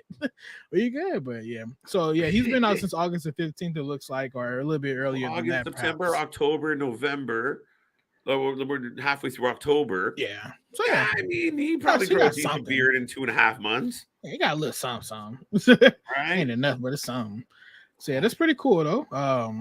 But yeah, so that's that. Yeah, now we're kind of all in that area right now. But so Survivor Series, we were talking about with Bray Wyatt and what you do, blah blah blah. We saw that thing today, like a little bit of the rumor that there's going to be we are going to get a couple maybe classic Survivor Series style matches outside of War Games, which I'm all for. You used to tune into Survivor Series and all the matches were a special match because kind of like Extreme Rules was, right? And then over the years they got away from it. But one was like the club with obviously the OC's back, and then you have. Were you excited about OC being back? Because I know we talked about it before it happened. Hey, it was funny. I seen him come on. I said, I told this fucker to put him down for the fantasy book. Yeah, right. I was like, bro. I said, put him down. They're about to dominate. He's talking about it's gonna be a couple weeks out. Hey, what happened? They showed up on the same night. I was like, bruh. I was literally sitting. I'm like, bruh. Right. Well, things have changed, man. Like, you know, the WWE would never bring in somebody holding on to someone else's belt unless they were Ric Flair. Yeah, it's kind of crazy, but you know what? I want to know if they're going to allow him to retain that belt. I can see him doing. I can see him doing it. But I mean, is that kind of like a haha, Tony? You're not the only one that can play with Japan. Exactly, that's exactly what that would be. But I mean, I think Tony knows that AEW is damn sure the competition at this point. Now, what I tell you, I said once WWE gets Bray Wyatt back, goodbye AEW. Well, I mean, CJ. I know TK. I know Triple H got Bray, but TK got Renee. Not the same. No, okay. So Renee Paquette is back in AEW. I don't know if I made the Twitter or not, but I said WWE got Cody Rhodes. And I saw Wyndham. that. Yeah. We got Wyndham and I'm a WWE fanboy now. We got Wyndham and Cody Rhodes. Y'all got Punk, who's gone. The Young Bucks, who's gone. Omega, who's gone. Adam Cole, who's gone. O'Reilly, who's nowhere to be fucking found, not even injured. Last time we heard from him, he had a nut injury. See, that's what I thought it was. The other people told me he got surgery on his neck. I'm like, how hard they hit him in the nuts? he got kayfabed out for nuts injury, but then they made a Twitter post on his neck was broke. So I'm like, what the fuck? Yeah. How hard do you get hit in the balls that you got to get neck surgery? Yeah. So, and people were even recommending. I hate that I can't stay on track because it's all about Wyndham. But people were even talking about, the CM Punk. Wait for it. Pop was bigger than had more people. They just had more fucking people in the goddamn arena in Chicago, in his home fucking town. 7 years in the fucking making. Like, what the fuck? Like, why would you even recommend that shit? I mean, it's fucking Bray Wyatt, who's been released for a year, compared to some fuckface has been going for 7 years. Yeah. Fuck the pop. Who's gonna make the biggest impact? Bray Wyatt. How? 11.8 million within 2 days compared to, I looked at the video yesterday, 14 million in 1 year or 2 years now. How long he been with AEW? 2 years now? Oh, the Punk comparable? The View. 14 million, bro, compared to 11.8 in 2 days. Yeah, I mean, and it's a hard one because that arena in Chicago was insane. Like, where people are saying what Pop was better. Yeah. Now, you were at WrestleMania for Cody, and that's a big one. But I watched both on TV. I thought the Bray one was insane. I felt like it was just layers of popping. The Bray Wyatt, so the Cody Rhodes had overall the biggest pop to me. Well, the reason why I say this is because it was a bigger arena, so therefore the microphones aren't that close. But Bray Wyatt's pop may have seemed louder as well because that arena was smaller. Same with CM Punk's. His may have seemed louder because what they had like 12. I think it was like a 12,000 stadium or something like that. But I mean, the building plays a lot of aspects to it. Plus, you got to think about it. Both of these companies are going to up, the noise. But Cody Rhodes was the only person I really heard that. I heard that popping that shit, bro. I couldn't even hear myself. Yeah. So I mean, just saying that there's 78,000 people in there. He had a big ass pop, but that's WrestleMania atmosphere. And I even told you, I said AEW has that WrestleMania atmosphere. When the crowd is chanting, it very much feels like a WrestleMania. That's one thing I would give them, but I don't know about it now, though. I've been hearing a lot. That's it. What you mean? What the hell? My Wi-Fi fucking up? Oh, dude, it was so funny. Like you were talking, so I was just kind of rolling with you. Wow. But there was one part where you froze, and I went, "Wait for it!" And right as I said, "Wait for it," you jumped back in, and you were like, "Let me tell you something." I was like, "Yes." I thought you were talking. I thought you wait for my point. Yeah, because you were just like, I am dead. Definitely gotta go get that shit on clip. Actually. Everybody, if y'all can hear me, tell Spectrum to cut the shit, okay? We're tired of this shit, okay? They just need to cut it. I don't know what the hell they got to do, but cut the shit, Spectrum. I don't get it. I'm sick of it. Spectrum in Canada, but all I hear is horrible things. Other podcasters talk about Spectrum, delaying show releases and shit. Man. Spectrum got issues. Shit is tragic. I don't like it. Ugh. Damn. I'm upset. But look at it. Fightful Select. Right. There you go. Fightful Select. Spoilers, scoops and results from AEW Dark and Rampage. I don't like that. I hate that. Yeah. I don't know if you could shit. I mean, I see main event things, but damn. It's like, this is terrible. That's actually a really good point, CJ, especially in a day and age where people want their information now, right? Like they want as much as they can get. So if everybody knows on Wednesday night, Thursday morning, what happened on Friday, we see why they only do. Dude, know what's crazy? They did about just above 400,000 last week on Rampage, maybe. And what I thought was crazy, where they were talking about WoW did their premiere, and they did like 247,000, smaller market, but they have a decent distribution. I think it was WoW, but maybe I'm wrong. But to me, a brand that nobody really, unless you're paying attention, kind of have a handle on, it's not that far off of like, fuck, you guys are like necking like 300,000. Oh, you're less saying than 100,000. wow. Yeah. Wow. The women's that's the women's. Okay. Yeah. No, I thought I had to really wait. There is a WoW wrestling company.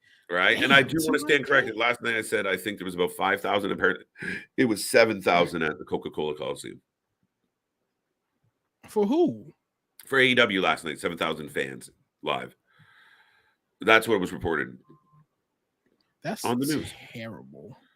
Well, I mean, but that's almost maximum. Like apparently there was like 100 tickets left, but like it's not a big venue. Okay. I'm right? Like, bro, that's our minor league hockey team venue, and it's a small joint. Like when I heard that's where they were going, I was shocked because I think why can't you put 12,000 people in Scotiabank Arena where the Maple Leafs play? That's how they did it here in St. Louis. We have a football arena. We have a soccer stadium that's not built all the way yet, but just saying we have football, soccer field, baseball, a fucking arena. We also have a Enterprise Center, which is our normal event place where we do have WWE to go to, and then we have the Shea-Fitz Arena. They didn't even use that shit. They went to a fucking college we have. They use a basketball arena. Yeah. It was the funniest shit to me. I said, bro, y'all got all these other options, but y'all chose to go to SLU University and use our fucking baseball arena. Basketball arena. Sorry about that. Basketball. Well, that's where there's always like these little caveats where I know the AEW fans right now are very defensive and they're very much like, well, stop picking on AEW, blah, blah, blah. But when they were rolling, they were like pushing things out on the internet all the time, like another sellout. But yeah, your sellout is 6,000 people. 7,000 people a lot of nights. Where yes, WWE failed to sell out a venue, but they were trying to sell 12,000 tickets, 10,000 tickets to main arenas and main venues around the US and wherever else. So like if the WWE comes here, they're not going to Coca-Cola, they're going to the big ring. Exactly. Yeah, you rarely catch WWE even trying to attempt to go in an arena that's under 10,000, let alone 12,000, to be honest. So, yeah, they do that shit, then something's wrong with the company. And even with the ticket sales, you can tell. I think they said they sold out Extreme Rules at 15,000 plus. But even on Monday Night Raw, they've been selling out a couple shows. I mean, it's not consistent, which who gives a shit? But I mean, they've been selling out a lot. I mean, I'm talking about 10,000 plus of sellouts and stuff. Look at the ticket sales for Survivor Series when it went on, and it fucking blew. People are, people are looking ahead, and the WWE fans are good for that. Like they'll like, oh shit, I gotta get those tickets now. In 6 months, I'm going to that show.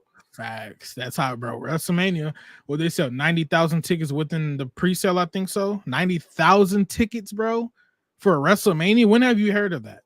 It's insane, right? Like, it was crazy as hell. And I ain't even bought my tickets yet. I'm still waiting. We have SmackDown coming here on the 28th. We have limited seats. Like when I tell you this shit is limited, I've never seen the arena that fucking packed. Like there's like dots, like small dots in the middle section. That's it. It's crazy, but I love to see it though. I really truly love to see the growth that Hunter is being able to bring. Even when DX was announced, they made a post about it. 4,500 additional tickets were sold that same night. The Bloodline was announced. More tickets were sold the same night. So that shit is crazy, yo. That is really crazy. Ring of Return. Go ahead. Yeah. What did you think about the DX thing? I would personally was waiting for Wyatt to come out the whole entire time. I was like, yes, Wyatt. But we didn't get anybody. And if it wasn't Wyatt, I was actually going to say, oh, yeah, we're going to get the ass boy to come out. But he didn't come out either. So I'm like, what the fuck are y'all doing? Why did you guys get the last segment? So, did you hear Corey say Billy Gunn's off playing with office supplies? Fuck. I like it. That is hilarious as hell. Right. But, yeah, it's all fun and games. So me personally, I love both companies, but I don't watch AEW like that anymore. Just for not personal reasons, but I don't even for my mental health. I've taken time off of Dynamite. Fucking mental health. There you go. For my fucking mental health, bro. I'm not watching AEW for a minute. It's too repetitive right now, and it's boring because I rather have. I want if they can put on regular matches, we good. But the fact that you got to do blood match, pay-per-view matches, and shit on there, it's boring. Yeah. Do you ever know somebody that like when they make food, they'll make something, they'll make a meal based on the recipe, but they have their own little touch to every recipe, which tends to make the recipe like, man, if you just wouldn't have put the fucking raisins in it, it would have been fucking perfect. That's Tony Khan for me right now, where he has all the ingredients and he's making a real good cake, but then right at the end, he's got to like throw fucking extra shit in there, and it just fucks the whole situation up, or it takes away from as good as it could be at times. My man, it's not. I'm not like I haven't given up on it. My man said fucking raisins, bro. If you put raisins in anything that you want me to eat, I'm telling you, I will flip that fucking pot over. I'm gonna keep real. It's like when I eat raisins, bro. I feel like I'm eating a fucking dry booger. I don't want to eat that shit. I be like, what the hell? If I want some damn grapes, I was gonna give me some damn grapes out the damn refrigerator. What the hell? Yeah, I honestly, I'm just saying, like, I tried raisins before, but bro, it fucking tastes. I mean, just have a grape. Fucking dry grape, and it's really a booger that you're eating that has fucking flavor into it. Same texture. Same feeling when you chew. Who the fuck brought me fucking fruity snot bubbles? What is this fucking shit? Boogers? Oh, that shit is crazy as hell. Okay, so this got completely off the trail. Hey. I knew I shouldn't have used food as an analogy, but not one bit, man. Not one goddamn bit. Let me see what we got going down on here. Weekly ratings. We already got the ratings for AEW. Thank you, Dale, for tuning in. I think that was Dale, right? Okay, cool. Yeah, Dale, thank you so much for that. I wish you would have got Raw. That's gonna be your new job, sir. Every Thursday, we're gonna do weekly ratings. I need Raw, SmackDown, all that stuff. Because now I got to look up WWE Raw ratings. I think they did one. I want to say 1.8 million. I think I heard it this morning. Yeah, there you go. 1.82 million viewers for that, and can't tap on SmackDown, unfortunately, because we don't have SmackDown this yet. But last week rating was holy shit. Damn, that's 2000. I was like, damn. Oh, okay. So, I was about to say they did 2.1 million, but no. WWE SmackDown pulled off 2.243 million viewership last week. So that's pretty cool, though. We can see the consistent growth in that. And obviously, nobody still likes Raw because SmackDown is back up to 2 million. It's kind of crazy, but hey. Well, that third hour really hurts the average, right? When everyone starts dropping off. Surprisingly, it don't. It's the middle hour. It's the second hour. Middle hour. Nobody wants to watch that shit. Remember, I told you though, like we did Monday nights, like fucking week in, week out, where we were just like, this fucking shit sandwich in the middle is just horrible. Apparently, I need to have supper. I've been running for a couple hours, but shit supper. But the middle of the show is just fucking mush every week. Yeah. Definitely, it really is. And then I forgot about NXT. Looks like they averaged 737,000 last week. So it's not a bad number for NXT. I mean, 700,000 Dynamite is doing 900. 900. They're in the 900s to a million range. I mean, they're not far behind. They're literally about 300 to 400K behind them. So I mean, that's not that bad. And they're doing that with like Tony D'Angelo and Axiom and Javier and whatever the fuck his name is, like shit rating. I mean, shit people that's on there technically, but they said that what they were doing is bringing in main event talent, and I'm sorry, not main events, but the main roster talent and boosting up the ratings. But the ratings have been boosting up without them talents as well, and I've been peeping at a little bit. So, okay, Victor, don't get all snappy because you can cut the shit. Okay, I thought you were talking to me. No, Victor. Victor talking about ask question 2 times. Well, damn it, asked for the damn 4th time. How about that, Vic? But no, he said, what does WB do with Eli Drake? First and foremost, I don't give a fuck. I'm just happy he's back and he's not Max Dupree. Hey, Kay just said it right, bro. Step 1. I don't know. Put him in a package with Seth Rollins. Matter of fact, do that. Give me that. Oh, that's a shot quick. Shut up. I just want to see what he can do. No, but I think he has the potential to really build out the middle. Boy, we just talked about like the middle of Raw being shit. You know, you have the potential, again, those mid-card guys that, you know, will have really good matches against each other. And then occasionally they'll fight for one of the belts. Like they'll go after the IC belt. Like I'm all for LA Knight versus Gunther, who, you know, who is the belt now. Like you said, Seth, Eli Knight. What the fuck? Yeah. The remix. Wait, what? Remix. But yeah, no, I think he's a solid professional. I would like to see him transition to heel. I know everyone's kind of just like happy that he's got rid of but yeah, if we can transition him eventually into like that Eli Drake heel champion, there's no reason he can't be at the top of the card. Facts. Every time if we get a lot of heels, right? If we get these guys that we know are great heels, then this is going to be great. Now, I'm still waiting on Hunter to bring back a couple people, and I really can't wait. First of all, I want Bronson Reed to come back. Also, I need to figure out Dominik Dijakovic, Cedric Alexander. What about Dabakato? Who the hell is that? What's his face? Aziz. Commander Aziz? Hell no. Throw his ass away. Throw that man a fucking way. Somebody suggested him, like Dabakato in the Wyatt 6. I was like, please no. Please God. Please no. Put Veer in there first. Like, what the fuck? I don't know. I mean, I like what they're doing with Veer. They got Veer in a suit hanging out with, like, they look like a version of Mario and Luigi as far as like the color coding. But wow. You know, it's I don't know what's happening with Veer and Sangha, but I'm all for them as a tag team. Hey, they can do them. I just so yeah, Dominik Dijakovic, Bobby Roode or Robert Roode, whatever he want to be called. I really can't wait for him to come. That's a guy I really want to come back. But also, yeah, Dominik Dijakovic, I really want him as well. Them two. I'm out. You just made me think. I told to cut the shit. 1 second, you made me think of something. Could you imagine Eli Drake in the ring cutting a promo like, I'm back and I'm going to take on everybody, blah, blah, blah. And then out of nowhere, glorious.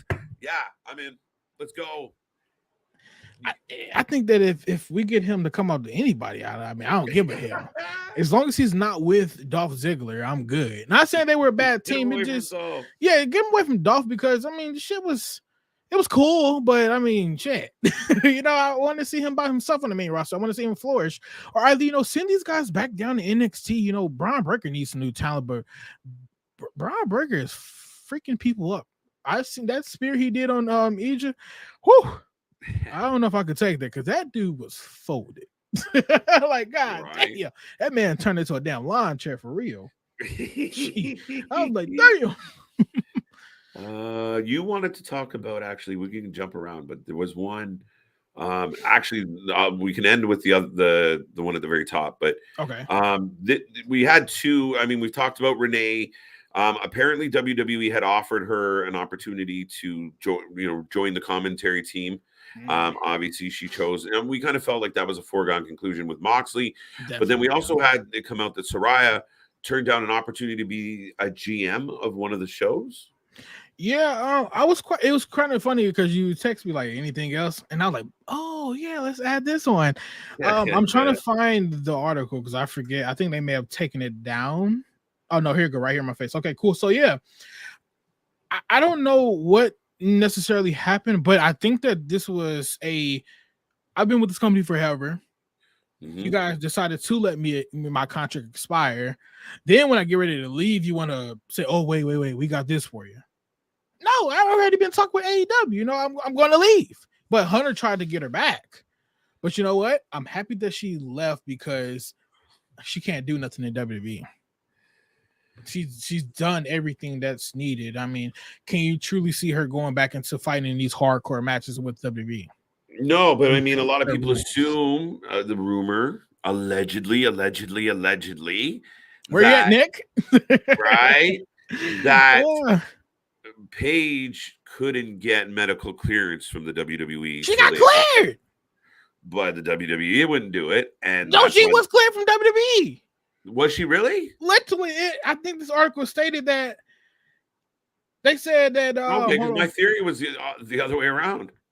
Yeah, okay. So, but it's both ways. But they definitely said that if she would have signed back to WWE, they would have done anything pretty much to clear her. Okay. Yeah, they're posted, but I mean, shit, but you can't get mad. And I'm telling you, if she has a fucking freak accident in AEW, which we know that it's highly possible, it's highly possible, bro. Like on her damn first match, fucking gonna be out with a broken nose. But I was about to say the broken nose capital of wrestling.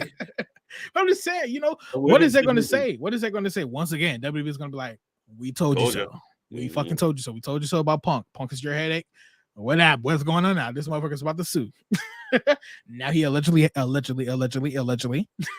a desk job over there. So, yeah, but I mean, with Saraya, I mean, trust me, I understand where she's coming from. I'm happy that she is with AEW. I do think that she will be one of the people that actually helps that division grow. I hope so, because it truly needs assistance from what we can see on TV. I don't know what's going on backstage. I don't know if these women truly can't wrestle, or I don't know, because the way that we see it is terrible. The TV time is shit. The gimmicks is shit. Like I said, the only person I really like over there is DMD. That's it. DMD and Jay Cargill. DMD and Jay Cargill. Not saying because not saying Jay because she's a champ, but it's truly because she's dominating everything and she's doing it properly. She's not on here like, oh, I'm Thunder Rosa, I'm the champion. I'm emotional. I got a story behind everything I do. No, she's coming out and saying I'm that bitch and winning matches. I mean, fuck it. Yeah, no, she's stomping a lot of the women out. And I do believe, I mean, when we get to the end of this year, we'll be talking about Jade as one of the top women as far as what she's done this year. You can't deny it. She's 39 I think that she's already top. Honestly, I mean, from spoiler. I mean, right. I think that if we were talking about the women right now, I would honestly say we're looking at, truthfully, Bianca Belair being number 1 and Jade being right under her as number 2, to be honest. Both of them are dominant with their title reigns. I mean, there could be more people, but I would need a heavy case. I mean, that's valid. I mean, we'll go through that. But I mean, to your point, it's hard to argue with what she's done. People are going to give her shit for not being the most amazing wrestler ever, but give her time. She's getting better. She has improved. Yeah, definitely. I can see the improvement from that very first match. I still don't know where the hell she came from, to be honest. All I know, I just remember her getting announced with fucking Shaq. Wasn't she like, correct me if I'm wrong, fact checkers, but I'm pretty sure, was she not in the WNBA? She's a fucking basketball player. What the fuck? Is that the truth? Swear to God. Let me find out, bro. If I'm wrong, people are gonna be mad at me. They're like, oh. Let me find out, bro. You are totally wrong. Okay. I was like, what? Oh, shit. She was always going to be a wrestler. She was in WWE at first. So, that's funny. She did play basketball though. Okay. She did play basketball for college. So in April 2019, Cargill attended a trial at the Performance Center. She was training with AR Fox. Yeah. WWA 4 Academy. Taking advice from Mark. So Mark Henry's probably the one that got her over there, perhaps, I guess. Oh, no. I see it. Never mind. She was training with Cody Rhodes. So she's always been in wrestling. So that's cool. So that's okay. So damn, she was new. That's fucking crazy. You debuted back in 2020. Yeah. Officially got real good in late 2021. Yeah. Now you're the fucking champion. You're 39 and zip. Damn. And she's not going to lose anytime soon. I hope not, because she's been trained by the best. She's been trained by Dustin Rose, Heath Miller, QT Marshall, Sonya Dutt, and Brian Danielson. That's the only name I want to see. Brian fucking Danielson's trained her. Right. That's crazy. What do you do with Thunder Rosa? They shit it all over her. Listen, this is another example of that original core group of AEW not playing nice with others.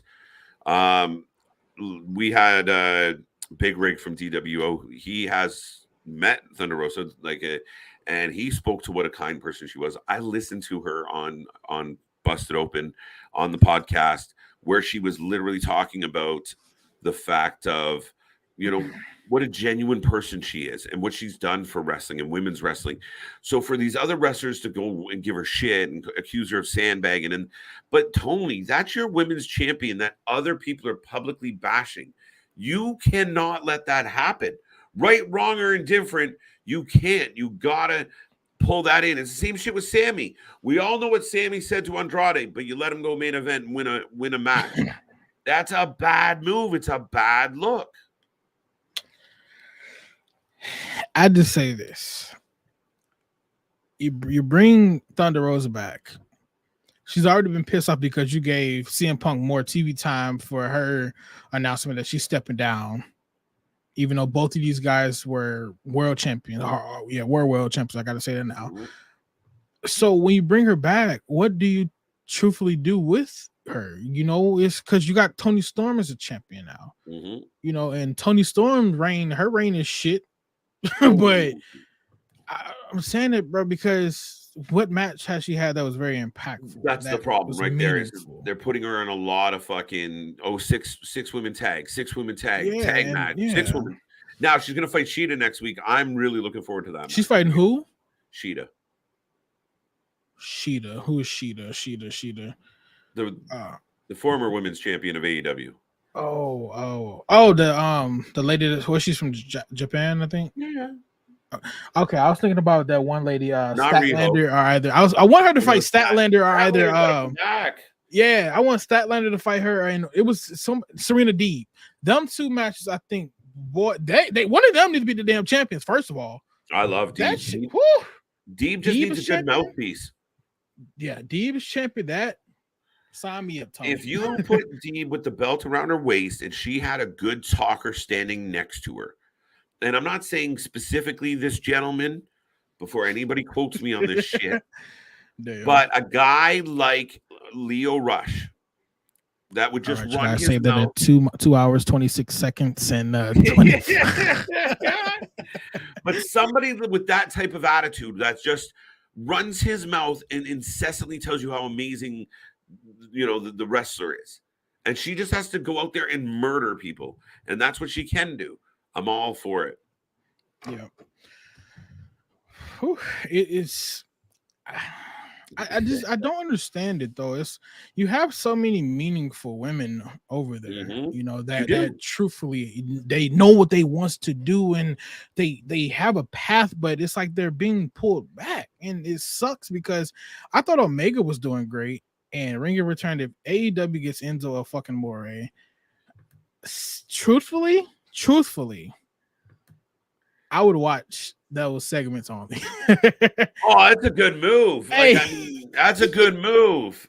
It's a great move at that. It's a great move. Yeah. I'm not mad at that. No, I mean, the guy can run a mic. He's not as little as he used to be. And I mean, he was young and stupid. I mean, I think it'd be funny. Is he a huge main event needle mover? No, but he is the type of guy he can get himself there. That fucking That's it. Touche. If MJF can talk his way, you know, into a match and talk his way out of a match, Enzo can do the same thing. They got W Morrissey already, and he's not doing a whole lot with that weird faction they put together. Yeah, the faction is weird. Do you see they have T-shirts now that say "Hired by MJF"? What the fuck? Right? I guarantee you this. MJF is going to win a belt. And I bet you he's going to have to fight Morrissey for the belt immediately following that. I bet you that was a deal. So there's some deal in that. Tuesday. Let me double check 1 second. 1 second. Chris Statlander, once she heals from her knee surgery, deserves a title run. She is just so damn good. She really is. Like I said, they got good people. Tony don't know how to use them, or whoever the hell is booking them don't know how to use them, because Madison Rain ain't doing nothing with them. I don't think so, because I mean the stuff looks the same. Nothing changed. Chesapeake insured Baltimore. Victor says not Leo Rush, but Enzo Amore. Yeah, like someone like Enzo would be good with Serena Deeb. Just would irritate the shit out of everybody. But that's what I mean. That type of energy. I do not see. I will clarify. Leo standing next to Serena Deeb. I do not see that. I just meant that type of arrogant mouthpiece. That type of arrogant. That son of a bitch being over there with them would be crazy as hell. Like, But dude, if that old school like that whoop, whoop, whoop, whoop, fucking music and fucking running out like a fucking rooster and now it starts doing his shtick, the place will come unglued. Man, Victor, someone who is my sources. This is everything I said about Soraya was on Fightful Select, and you know they all pretty much piggyback off of themselves. I don't listen to nobody else besides sometimes Meltzler, whatever the fuck his name is, Dave. Don't listen to Meltzer. It's like this, bro. It's like this, and the only way I will confirm it is if Fightful fucking drop it. Fightful is my main. That's my main source because they didn't say shit that was wrong so far. But it's funny as hell to me though. Every time they mention somebody's name, they come back either the same damn day or either at least like the next show. And it's funny as hell. I mentioned the OC to KJ and the fuckers was on the show. They're talking about next month or later on this month. Boom, they're right here. Soraya being on AEW. Boom. Renee Paquette being on AEW. Boom. I was like, damn. But I think that's what we're gonna start seeing is like a bit of an arms race, right? Like but Tony can't go out and this is where my thought is, and I've told the fans this already, so they've heard me. But dude, literally, you can't play that game. You can't stare at Triple H and watch what he's doing and go, oh man, like he got this and he did that, so I'm gonna sign this person. Literally look at your current roster. Who can you lose from your roster and nobody gives a fuck about? Cut them out. Move on. Who on your roster is good and is, who are you prospecting and moving up that you see being good between 3 and 5 years from now? Who's currently, steering the ship, the Moxleys, the Jerichos? But you have to look at it and just build a good show. Go back to quality, give us a quality wrestling show, 2 hours of entertainment. Back when every week we got on these streams and said Dynamite was the best show of the week. Exactly. And the fans would vote and they would have 8s and 9s and 7s. Raw had 3s and 2s. And we just completely flipped the shit. And people say, well, why can't wrestling fans, like both shows? Because both shows can't be good at the same time, apparently. That's the fucking problem. Hey, what have I always been preaching on there? I said there is a such thing called the wrestling Illuminati. Like, bro, it's perfectly timing for it. Triple H gets in, AEW fucking starts to shrink down. They fucking suck. But it's like, what the fuck? Like, it's truly weird, bro. And I'm gonna stop saying it before they come here and kill my ass. Right? Hell, but yeah, it's a very strange concept, and I'm not 100% for sure about it. Now her big ass still in that damn TBS title. That shit is ridiculous as hell. I don't even want to talk about it. It's funny as hell because they did a clip where she was running and it was she looked like a fucking gremlin, bro, when she was running. I was like, bro, because she was running towards it. She was like doing that fucking that damn smirk. I was like, bro, you look like a fucking gremlin, bro. Like, chill it out. I thought she looked like she, the thing at the airport, like the walkway, the fucking I know what you're talking about. Walkway things that it looked like she was running the wrong way on one of those, trying to get away. Man, yeah, it was. I don't, nothing but love, folks. We try and keep it real. Woo, now this is gonna be the hot topic that I truthfully don't know about. MJF. Oh shit! Fuck that. Oh, okay. Why did I click off of it? No, I don't want that. Go there. MJF heel or baby face?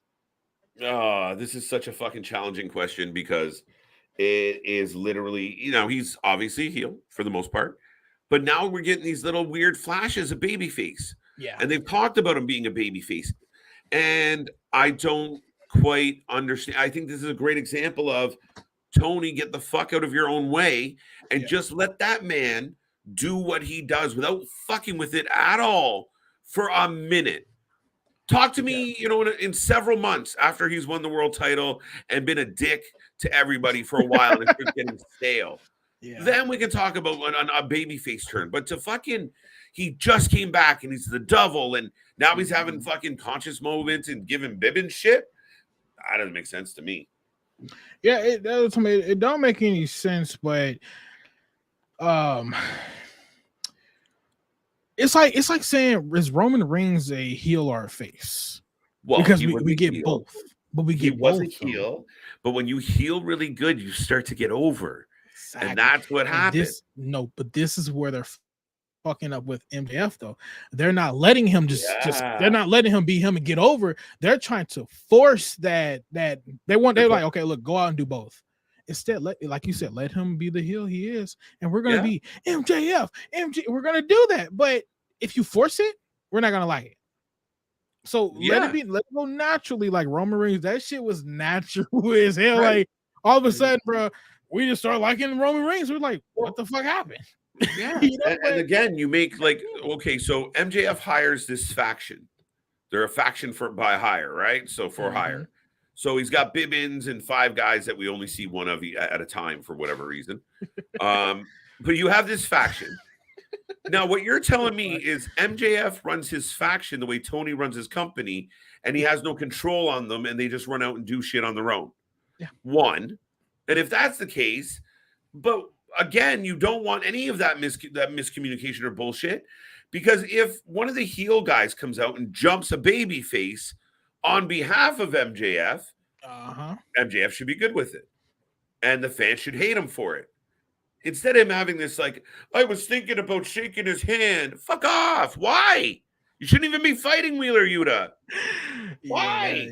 Yeah. When I seen that, I was like, whoa. I'm like, I don't missed the MJF match. You know, I'm still waiting to look at one, but I'm not gonna. Hey, babe, if I don't see it, I ain't gonna see it. That's all. If I don't see it, I don't see it, bro. But I need to see it. So how was his match? Was it a good match or decent? It wasn't great, and it's partly because I don't much care for Yuta. I know a lot of people do, but the match was it was okay. Like it was nothing you'll ever remember.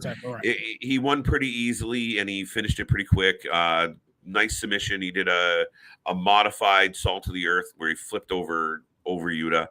But Yuta, this guy who was like, he was bleeding to death to lose, just got tapped out by MJF. So, you know, we got to work a little bit on the storytelling. But see, the thing is, MJF is not that guy. He's not the guy that needs to be in the ring with somebody that's bleeding too much. Like, I think MJF is he's a dirty mouth talker, but he's a clean wrestler. That's how I look at him. Dirty mouth talker, but a clean wrestler. Yeah, that's. I mean, shit. That's how I look at him. I mean, and he's done things where he used the ring. He had Wardlow for a while. Yeah, I wouldn't mind if they gave him another heater. But Sean Spears came back, and now they're the Pinnacle without MJF. I don't like it. I like the heel. I like the heel, Sean Spears. Really? Yeah, I ain't that she come out 10. I was like, when I seen that, I'm like, what the fuck is FTR talking about? Then I'm like, oh shit, Sean Spears. Right. I was like, wait, shouldn't he be getting copyrighted?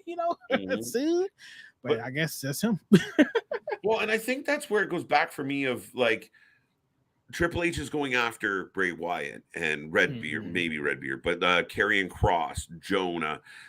Some real kind of notable names where we're like, and I'm not saying that Spears isn't notable, but again, he's not, if you had to pick, who do you want to see wrestle? Spears is probably lower on the list than a lot of the guys that Triple H has brought back already. Yeah. Renee Paquette is a great signing, and I like her, and I think, she's got talent. She's going to bring a little bit of pizzazz to the show. Fine, definitely. But it's still not as impactful as a lot of the names that Triple H has either had or rumored to be having. Now, so is Renee going to be on a commentary or? I don't think so. You can't put any more fucking people on that table. But see, that's somebody might as well get rid of somebody. There was less people at the fucking Last Supper than there is at the fucking the fucking commentary at AEW. Stop it. Man. And you know what? Speaking of commentators and shit and backstage personnel, Byron Saxton being backstage is the weirdest shit ever. Okay, I've seen him. I'm like, bro, why are you backstage? Like, you got a down promotion as hell. Like, damn, it's terrible. It's funny. It's just funny to see him kind of up and interacting. However, what I think will end this whole spiel, dude. We easily banged out like the last couple hours. Boom. It's good to have you back. But Kevin Patrick on Monday Night Raw. Can we talk about to me, it was the low point of the week so far for WWE. Triple H, cut the shit, bro. It's terrible. It's truly. I never liked him to begin with because it's his accent that pisses me off the most because he sounds sarcastic as fuck commentating. It's like it That was sound lovely. like, You're like, did you mean that? it don't sound real, bro. You commentating. It's like, get the fuck out of here, bro. Like, who did they release for his ass? Was it Well, technically, Mike people. Well, they let Nigel McGuinness go. Nigel McGuinness? Who was he? Wasn't that the NXT guy? Yeah. What So the it kind of fuck? trickled down. Yeah, Nigel's gone, right? Like Tony. If you have half a fucking brain in that wallet, bye-bye, Excalibur. Boom. Hi, Nigel. Let's go. Are you serious, bro? But He bring was back great. Nigel. He was a good Yeah. commentator down there. Bring back Wow. Nigel. Put him on Raw. Dude, man, there's fucking 3 guys on the show that would have done a better job than Kevin Patrick on our channel that would have definitely handled that shit. Oh, And, I mean, and that's not a knock. I mean, the guy's got a family, blah, blah, blah. He's doing his job, but he's out there. I don't give a fuck. It was like it was like watching fucking tennis or golf, like, and then he hit the move. So he sounds very sarcastic, and I hate it. But you know what? You know who pissed me off the most is Jimmy Smith. I fucking hate that guy at this point. You can't get released and then bash the company. Like, why are you mad at them? Because you're shit, bro. Like you're not a wrestling fan. So why would you get mad? I mean, it was a wrestling business is truly only for people that wants, that has an interest in wrestling. And for you to be a guy that loves MMA and then you quit. I mean, sorry, you get fired as you should have been, dumbass. And then you talking about, oh yeah, Roman Reigns, he's just a big guy that can't fight. No shit, dumb jackass. He's a fucking wrestler. What the fuck do you want him to do? It's kayfabe, dummy. Like, yeah, but I mean, could Jimmy take Roman in a fight? Thank you. Like, I mean, honestly, though, if Roman got in the cage, and I know Roman's I don't know, but I've never heard about Roman being, a BJJ, specialist. But could he get in the ring and smash the shit out of fucking Jimmy? I think so. Jimmy would probably get terminated, but I mean, right now, someone's gonna put in the chat, Jimmy knows his shit. I don't care. You can know your shit all you want to, but at the end of the day, wrestling is for wrestling fans. That was the main pitch that I was hearing. And maybe Nigel McGuinness wasn't truly interested in moving up. Maybe they didn't want to hear him on the show. I mean, I don't know. Byron Saxon, I don't even know how the fuck he's still working there. Like you guys say, he probably got some dirt on the WWE. It don't make any sense, but hey, me personally, I would recommend Corey Graves and Byron Saxon being at that table rather than Kevin Patrick at that fucking table. I don't like his accent. It just doesn't fit. Not anything against him. It just don't fit the normal energy. Sound, the energy. Yeah, it sounds very kayfabe. Like imagine if Nigel McGuinness was on here talking shit about AEW and he's fucking smiling the whole entire time and bro, it was like you're getting paid to do this. That's what it will feel. That's what he sounds like. He's legit getting paid to do this. Listen, which he is, but damn. I've said this. The interesting thing about Jimmy is that when I see him do podcasts or hear him do a podcast or I see him do an interview, I'm like, this guy seems all right. He seems like a good talker, like a nice guy. Yeah. When I hear him doing wrestling, it was fucking atrocious. And to your point, when you're not really sure what's happening in front of you or how you're supposed to be selling it to people, that's the issue. And that's what that's where I think Excalibur sucks as well. He doesn't get me excited about the minutia. Like JR was always good for that. Like, if somebody did something and it meant something to the story, JR was right there to point it out. Oh, can you believe he just did that? That meant this because he knew that. And you're like, oh shit. You need the storytellers to push the narrative. But yeah, I hate to pick on our buddy Kevin Patrick, but you did not have a good debut. You know what? It wasn't Nigel McGuinness. Nigel McGuinness was NXT UK. Yes. It's Vic Joseph who I was talking about. I thought they released Vic you were Joseph. talking about Vic. I think that it was was he is that the guy that's on wasn't NXT a 3-man booth? Or was it only 2? No, it was only 2. Yeah, I thought they released Vic Joseph. That's why I really thought they released. I was like, whoa. So yeah, Nigel McGuinness, he's been gone for, I guess, he's been gone since 2020. Yeah, but I mean, yeah, that's a good point actually. Has he been? Yeah, he's been going since 2020, I think so. But nope, I lied. He's been there since 2020. Yeah. He only returned for fucking September the 17th on NXT UK. But I think he's Nigel gives you a wrestling expertise, wrestling acumen, but it's the excitement, it's the energy.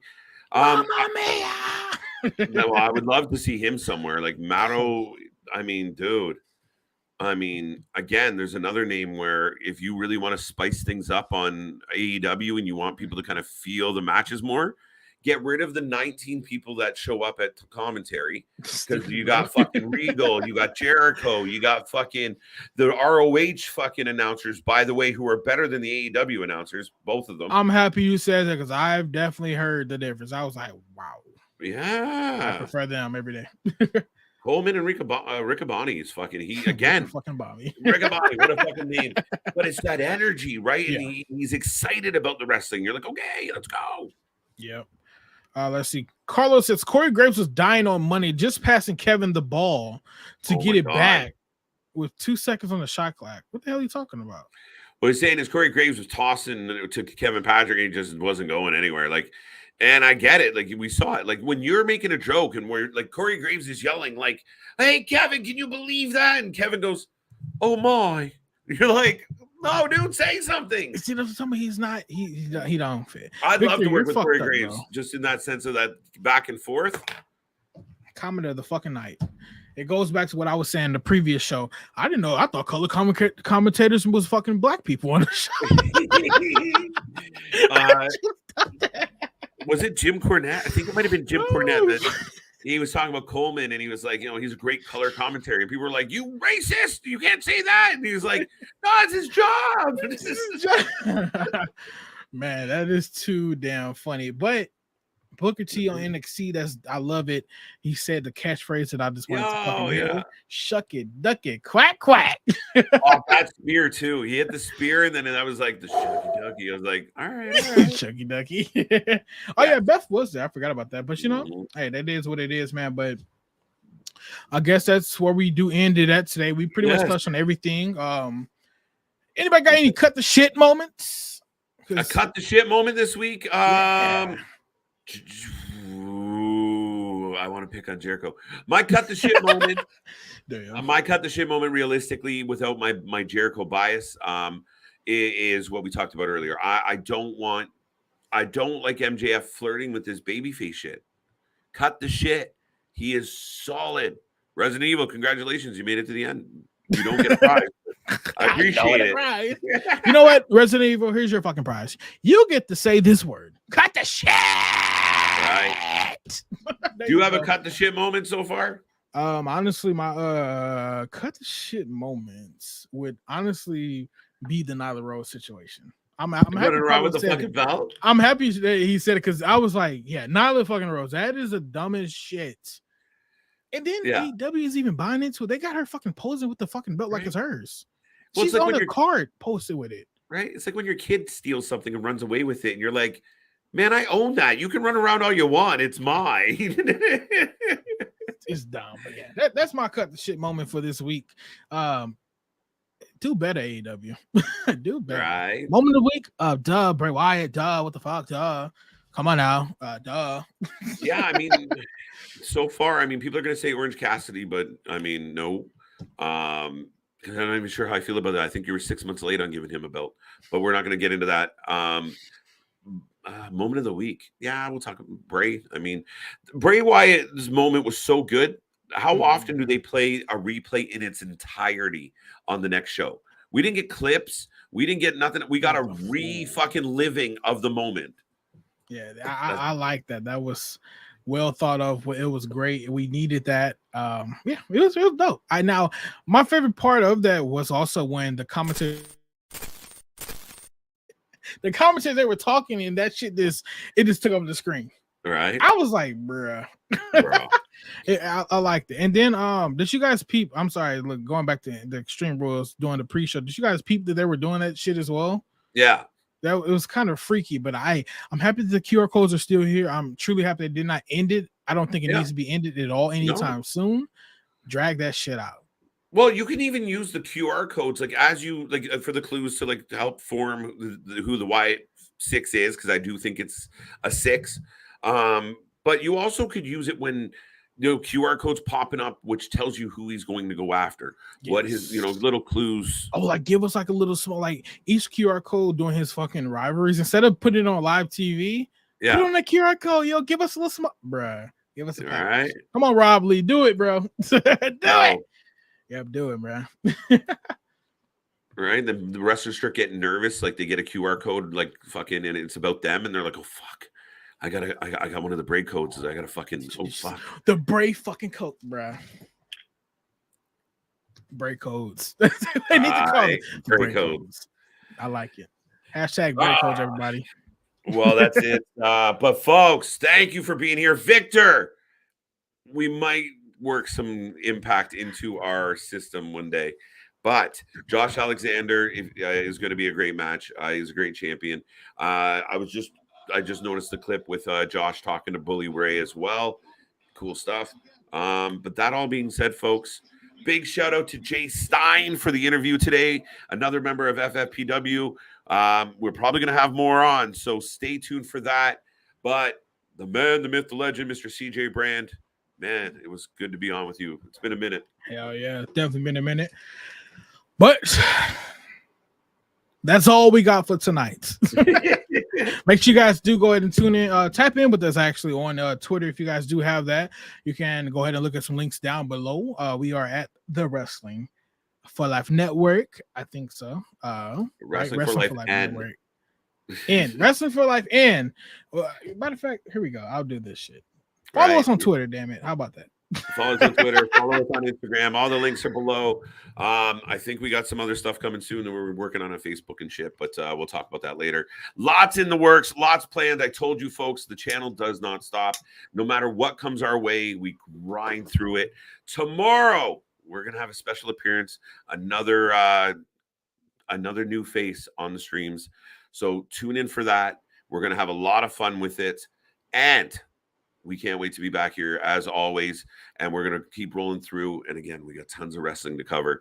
If there's good wrestling on, we will have it. We cover wrestling at a different level. Any final thoughts, CJ?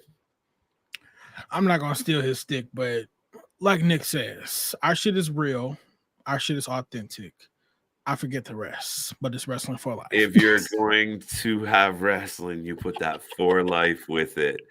And we'll see y'all on the flip side. Big shout out to Nick.